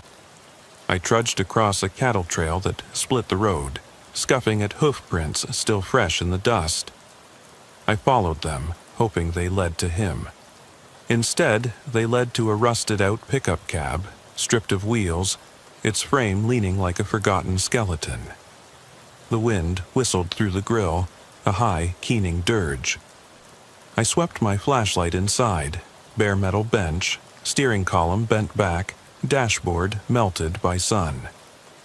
The windshield was gone, shattered into fragments that glittered where the beam hit. On the passenger seat lay a single photograph, curling at the corners. 2 children, grinning at a carnival, their faces unrecognizable in the dim light but familiar in composition. I lifted it gingerly, the surface sticky with resin. On the back, one word scratched in blood. Investigate. A tremor ran through me. The word wasn't a threat, it was an order. To investigate those children, whoever they were, whoever he had made me remember. I felt my pulse spiking. Anger, fear, guilt all churned together. I stuffed the photo into my pocket and turned back toward the road, letting the truck carcass sink into the dark behind me. Ahead, I saw a flicker. Amber light, like a lantern, swaying. I increased my pace, breath hitching as I neared a small outcropping of boulders. Behind them was a clearing littered with broken chairs and the remnants of a fire pit. A circle of scorched stones, ashes cold. The lantern hung from a steel rod driven into the ground, its glass globe cracked but still glowing from some unseen flame. I reached out, nearly touching the hot metal, and the light stuttered, then brightened. I lifted my flashlight higher and saw him. He stood at the edge of the fire pit, tall, ragged, a silhouette framed by the broken chairs. His back to me, coat torn, hair matted. He turned slowly, each movement deliberate, until he faced me. His face was obscured by shadow, but I recognized the tilt of his head, the way he balanced weight on one leg. He stepped into the lantern's circle, and the light revealed his features. He wasn't the mannequin anymore, but a man, and a damn good mimic. His eyes held mine, the same tired lines, the same hesitant spark. But his eyes were bloodshot, wild. He wore my uniform jacket, buttoned only halfway, the stripes of my rank pinned on crooked. Beneath, his shirt was stained dark, oil, blood, rust. He lifted his hand, and on his palm was another scrap of my life, the badge number I'd earned in the academy, engraved on a metal plate. "I've been waiting," he said, voice low but clear, not a whisper, a statement. The lantern's glow cast his shadow long behind him, creating the illusion of multiple figures dancing in the dark. "Why are you doing this?" I asked, voice cracking. The question wasn't meant to be rhetorical. I needed to hear it out loud. He smiled, a slow, calculated curl of lips. "To remind you," he said, "that every badge has 2 sides." He lifted the scrap of uniform that had startled me earlier, holding it out like a sacrament. "Everyone you saved, everyone you lost, they all come back. One way or another." My pulse thundered. I stepped closer, heel scraping gravel. I saved. I couldn't save them all. He laughed, a harsh sound that cut through the stillness. "But you tried, and you failed. You failed enough to deserve this." He gestured at the chairs, the fire pit. "Welcome to your own memorial, deputy." I swallowed and drew my weapon, leveling it at his chest. My hand was steady, but my heart felt like a drumskin stretched too tight. "This ends tonight," I said. The words felt hollow, but I had to believe them. He held up both hands. "Then come," he said. "Kill me or stop me, but you must face me first." I hesitated. Not because I feared death, that I'd done enough near-death dances to lose count, but because I recognized that whatever happened next would define me. If I shot him here, in the glow of a makeshift shrine, I'd be no better than the ghost I'd created. If I let him go, he'd kill again. If I fought him, I didn't know. He stepped around the lantern into the shadows. I raised my light and swept to the ground. He was gone. The clearing was empty except for my own reflection in the lantern's cracked glass. The chairs were tilted inward, as if conspirators in a silent play. The fire pit was cold, ashes gray. I could almost see steam rising from the photograph in my pocket, the faces still blurred. I kept my light trained on the center of the clearing and whispered, "Come on." Silence answered. Then, behind me, the soft snap of footing in brush. I whirled. The beam caught him standing 3 yards off, angled so his face remained in shadow. He held something behind his back, long, slender. I raised my light higher. It was a lantern hook, the same type holding the burning lamp. He'd broken it free. I swung the weapon down and advanced. "Who are you?" I demanded. I needed a name. I needed proof he was real, not my guilt or regret made flesh. He tossed the hook into the pit, and it clanged against stones. Sparks erupted from the impact, igniting a circle of dry grass. Flames licked upward, hungry. He stood back, arms loose at his sides. "I am you," he said. "The you keep locked away." The fire spread quickly, gold and orange against the darkness, searing the grass, sending sparks into the black sky. My flashlight reflected off his eyes, wild but calm. I felt my breath hitch, adrenaline spiking. The heat licked my face even from our distance. "My mistakes," he said. "Your omissions." He took a step forward, and I mirrored him. "Your broken promises to victims, families, yourself." I raised my voice. "You're wrong. I own what I did. I can't fix every life." He shook his head, stepping around me to the lantern. The fire crackled, consuming the scrub. I caught the scent of burning mesquite, dry and sweet, like an omen. He lifted the lantern from the pit. Oddly, it didn't burn him. The flame inside danced, alive. He held it out, offering it to me. "The light," he said, voice low. "You think it guides you, but it blinds you to what's in the shadows." I stared at the lantern as if it were the source of all my failures. I could reach out, take it, and perhaps learn its secrets. Or I could drop the weapon and run, back to the station, back to safe protocol, back to a life where midnight confessions were left unsaid.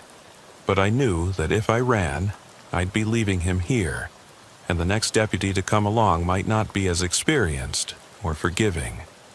I took a measured step forward, finger trembling on the trigger. The fire flickered, orange tongues catching the edges of his jacket. Around us, the chairs burned, one by one, ash pluming like smoke signals.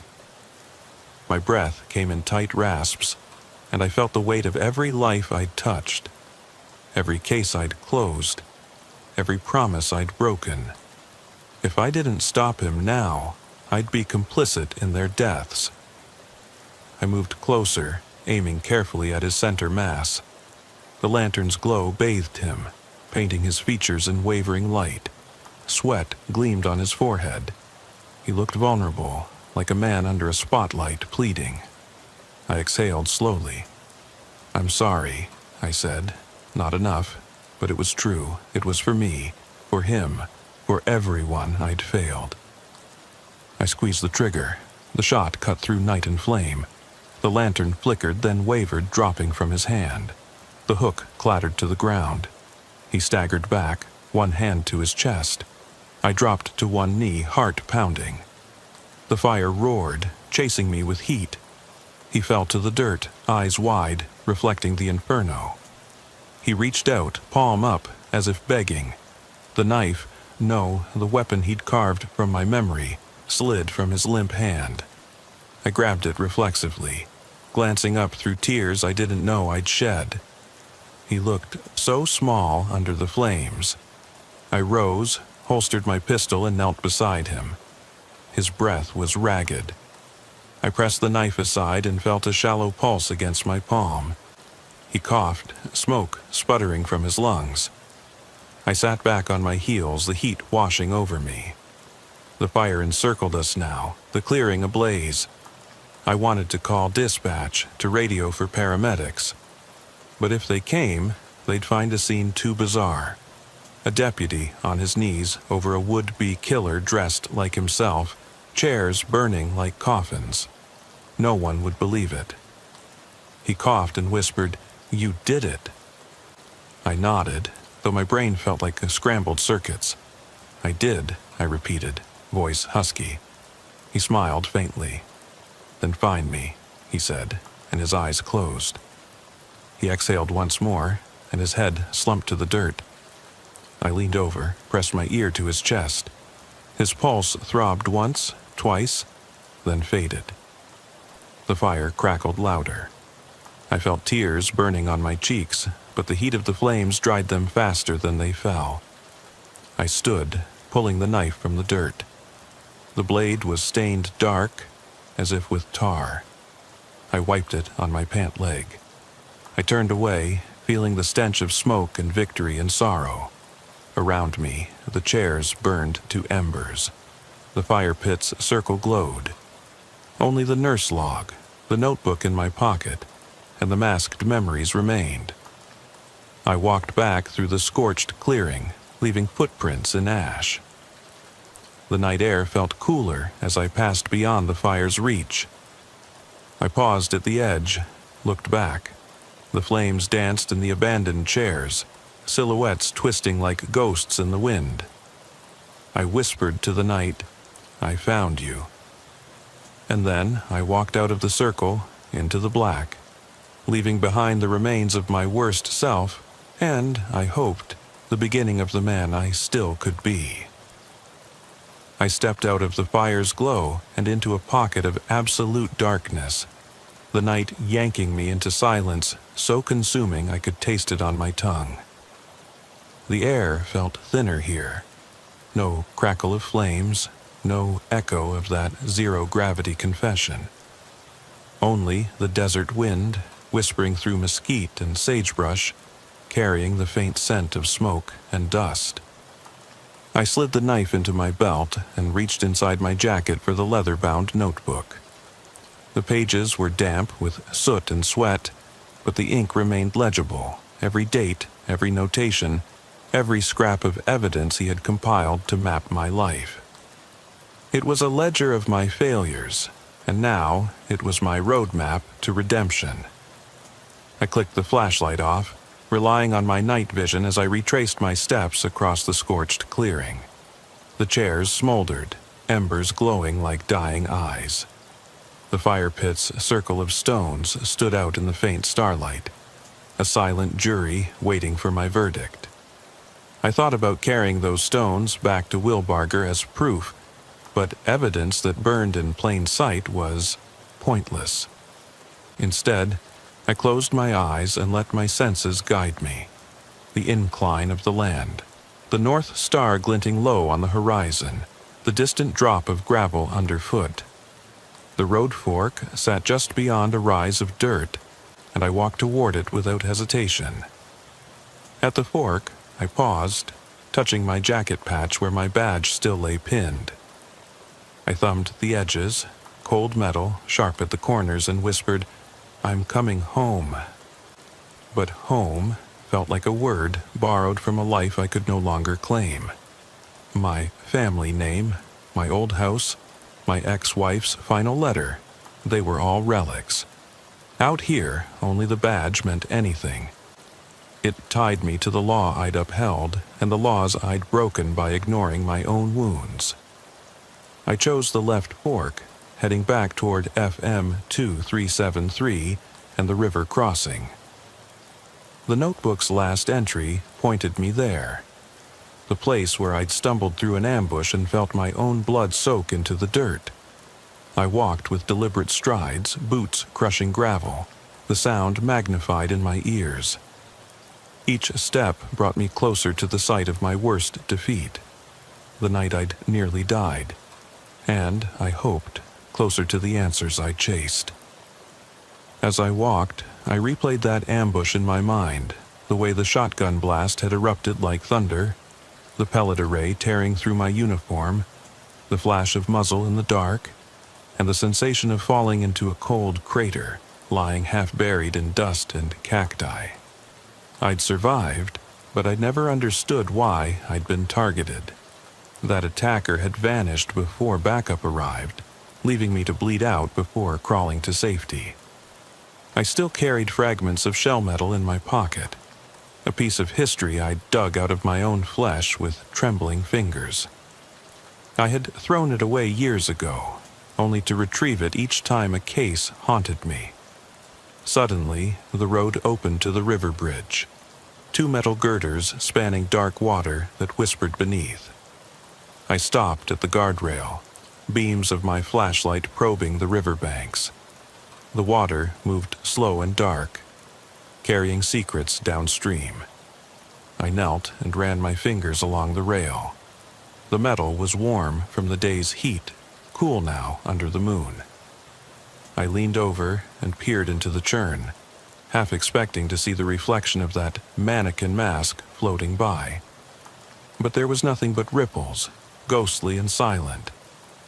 I tapped the rail twice, once for the children in the photograph, once for the trailer field fire.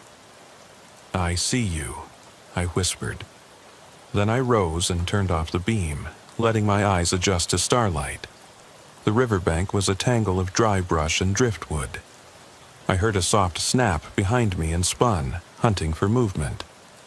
A figure stood on the far side of the road, backlit by a single flickering street lamp that shouldn't have been there. Somehow, a lone lamp post had been planted at the bridge's midpoint, its bulb buzzing. I didn't recall ever seeing it on my previous patrols. The man stood motionless beneath it, dressed in black, head bowed. I clicked on the flashlight and walked toward him, each step crunching louder than the last. "Stop right there," I called out, hand on my sidearm. No response. I advanced, heart pounding. As I drew closer, I saw the man raise his head. Another mask, this one different. Not my face, but a distorted visage of a Texas Ranger, wide-brimmed hat and badge pinned to chest. The mask's eyes were hollow slits, the mouth twisted in a silent scream. I stopped 3 paces away, flashlight trained on the mask. "What are you doing out here?" I demanded. My voice echoed across the water. He remained still, then reached up and removed the mask, revealing a face I recognized faintly. An old station intern, Darren Holloway, who'd disappeared months ago. Holloway had been quiet, eager, a kid with dreams of joining the force, but he'd vanished without trace. Case file closed as runaway. I'd never believed it. Something about his last dispatch call bothered me, a broken sentence in the static. "They won't." And then nothing. Now he stood before me, hollow-eyed and gaunt, the battered leather notebook clutched in one hand. He lifted it and swiped the pages with a finger, as if they burned him. I took a cautious step closer, keeping the beam on his eyes, dark circles, pupils dilated, unblinking. "Why?"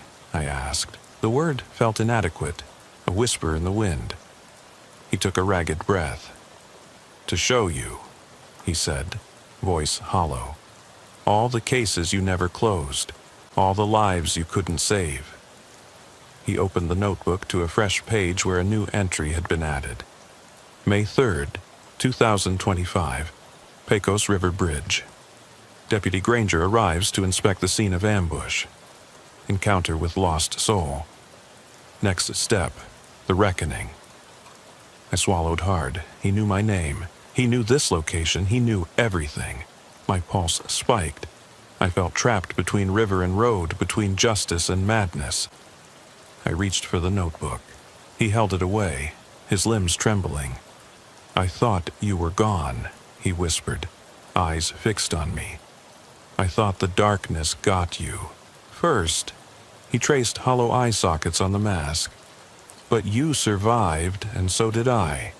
His gaze flicked to the water. "I survived all those nights I was buried in your cold cases." He closed the notebook with sudden force, and I flinched as if struck. I planted my feet and leveled my flashlight. "Holloway," I said, voice low, "you're under arrest for impersonating law enforcement, vandalism, kidnapping. and whatever else you've done out here." I stepped forward, holstery jarring my hip. "Drop the book and put your hands where I can see them." He shook his head, backing away toward the river's edge. "Arrest?" he said. "You want me locked up? You want to call for backup now?" He glanced at the lamp above us, its buzzing growing louder, the bulb flickering. There is no backup. There is no station. There is no dispatch. He hissed the words as if spitting out venom. "This world out here, it's mine now. Your world is gone." I felt heat rising, adrenaline flooding. "That's bullshit," I snapped. "This world belongs to the law." I reached for the holster. "Now give me that book." He laughed, a hollow, rattling sound that echoed over the water. He turned and ran, slipping past me in the darkness, sprinting across the road and vanishing into a stand of mesquite. I hesitated only a second before chasing, my boots pounding asphalt. I chased him across the bridge and into the brush, beam cutting through branches, jagged shadows slashing at me. The chase ended at the riverbank where driftwood formed a makeshift raft. He stood at its edge, notebook tucked under his arm.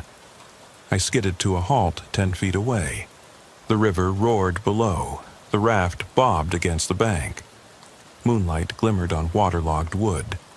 He held the book out, silent challenge. I raised my flashlight. "This ends now," I said. He met my gaze, expression unreadable.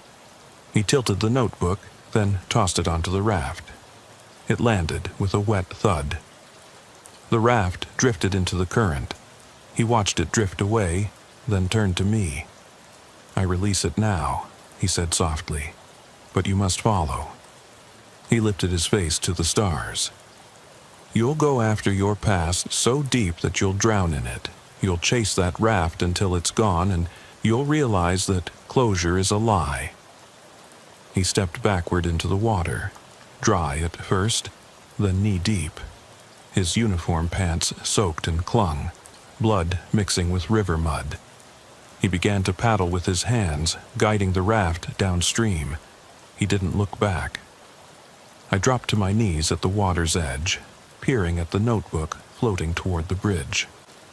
The current was swift, carrying it away faster than I could swim. My hand hovered over my pistol. The river's chill rose through my boots. I thought of the missing cases, the girl in Lamb County, the tanker bodies, the ambush, the station intern. They all drifted away now, bound to that notebook.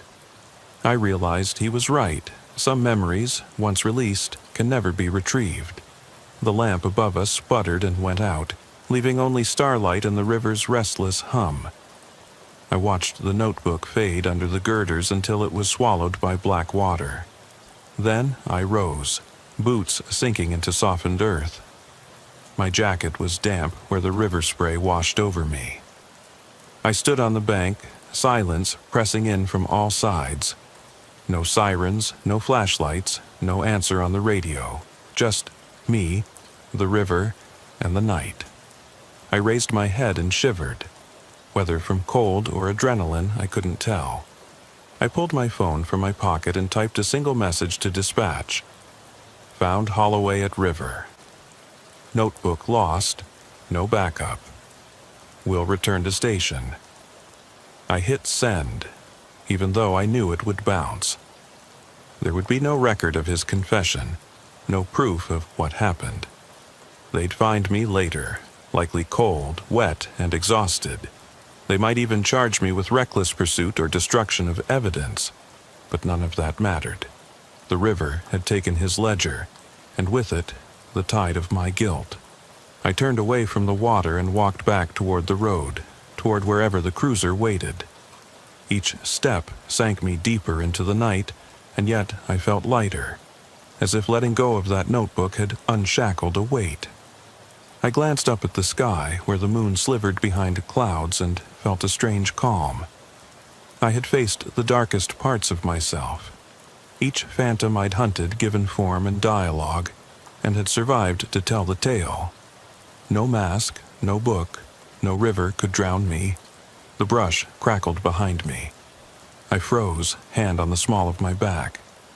My breath hitched as I turned slowly, flashlight sweeping. There, at the tree line, I saw him. Holloway standing knee-deep in shadow, watching me. His uniform was torn, mud-stained, but he wore no mask. His eyes, though, were those of the doll-faced deputy who had haunted me in the trailer. He tilted his head, and I saw a glint of something in his hand. A photograph curling at the edges, the faces blurred. He raised the photo and brought it close, then spoke in a low whisper that carried across the riverbank. "Find me," and with that, he vanished into the night, leaving me alone under the bridge. The hum of the river filled my ears. I could still feel the weight of the badge at my chest, the echo of every case I'd ever closed or abandoned. The silence was nearly as loud as the gunshot that had ended the fire pit standoff. I slipped my phone back into my pocket and turned toward the bridge, toward the promise of the cruiser's lights on the horizon. I walked on, knowing that the next step would bring me closer to something, either my own salvation or the abyss I'd barely escaped. But I kept moving, because I'm Deputy Ricardo Granger, and I don't stop until I find the truth.